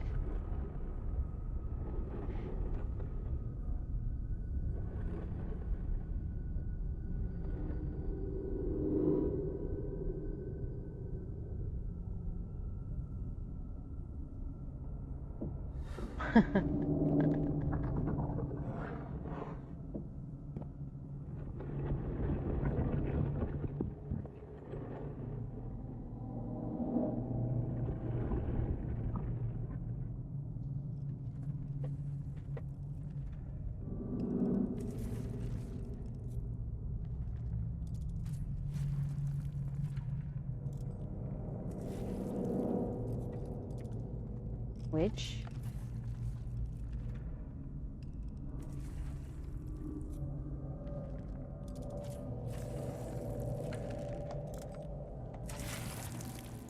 That's us. That's me.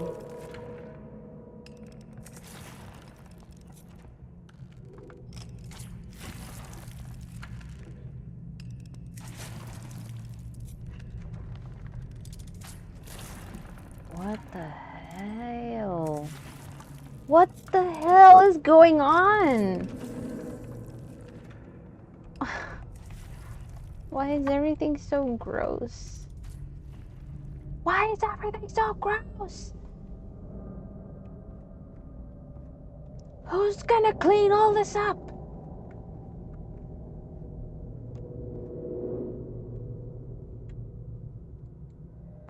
How do you switch?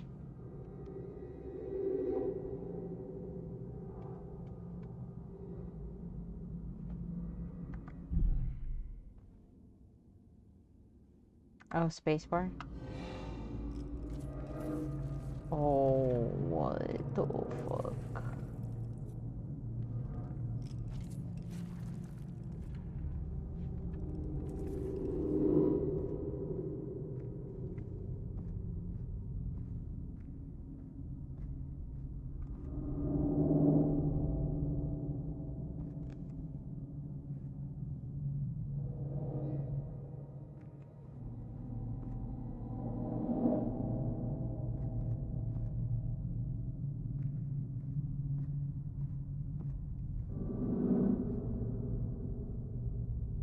Yo, what the hell am I looking at?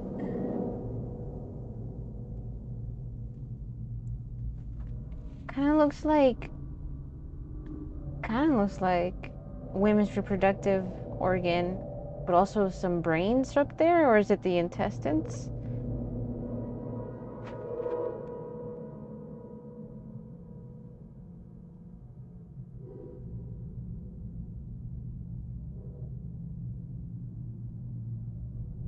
Good lord.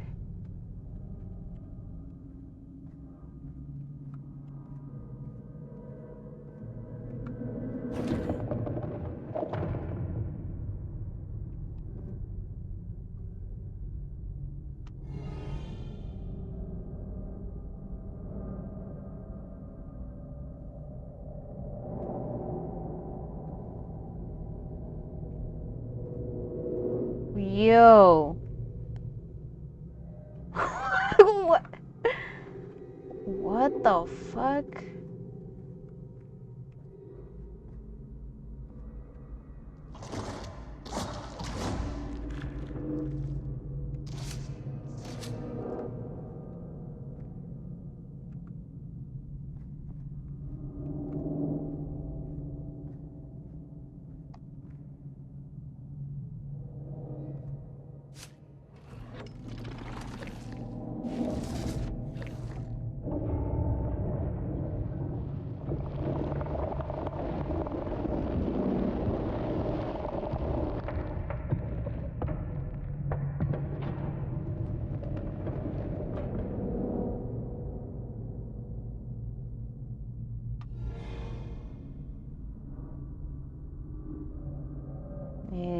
open all the way.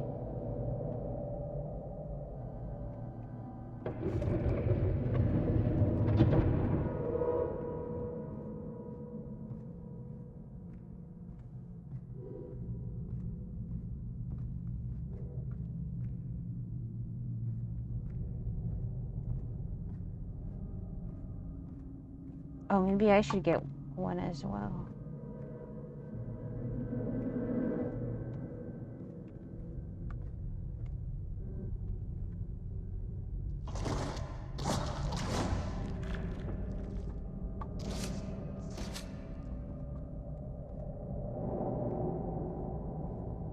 It's a weird ass game, man.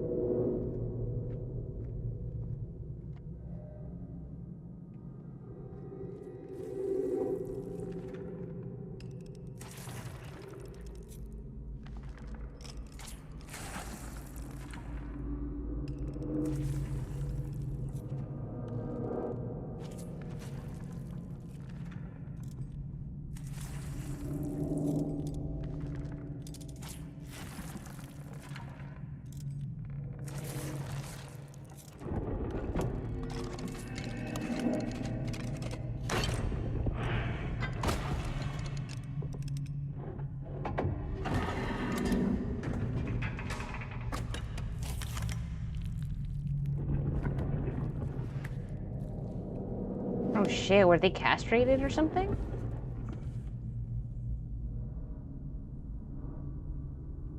What in the what the hell?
What?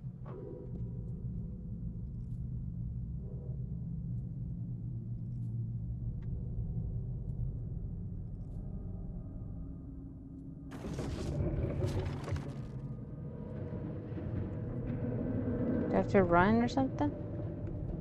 No, I don't. I will make it.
I'm so lost.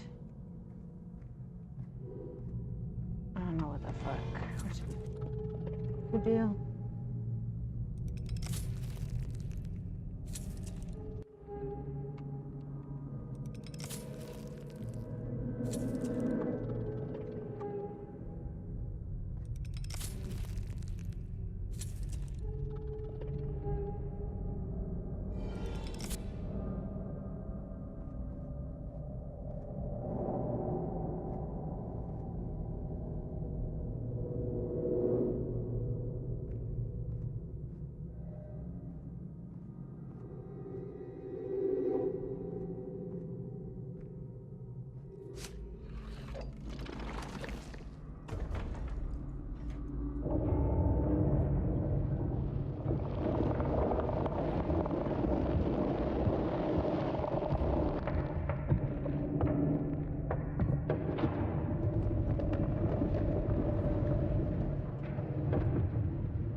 Oh, fuck! Fuck this stupid fucking piece of shit game. I might try that. I'm pretty sure I tried that.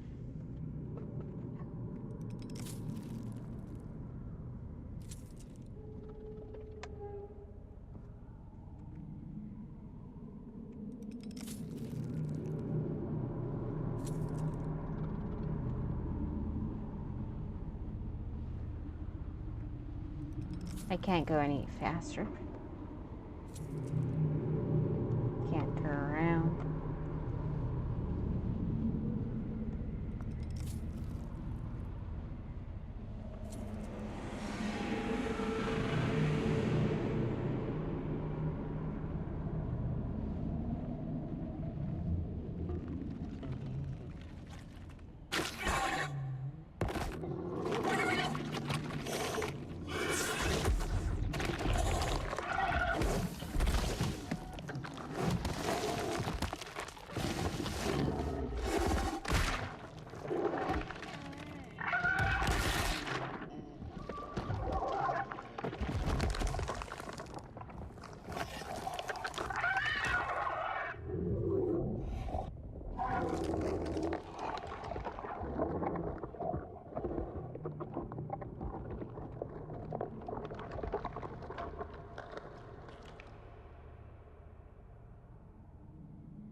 This feels like the anti-Talos, where Talos feels like, you know, you're in heaven and God's just making these puzzles for you. The voice of God, Yahweh in there, Talos principle.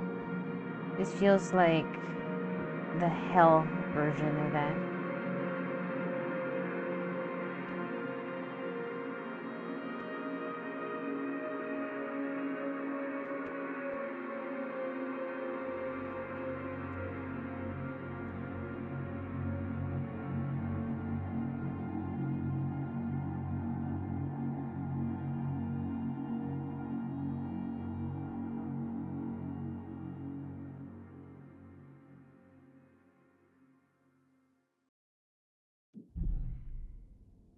I finished it? Oh my god.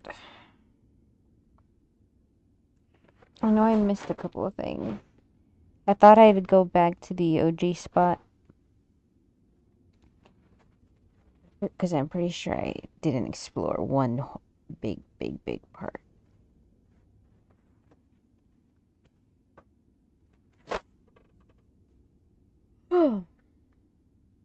Fuck this game. Select slot, load game settings.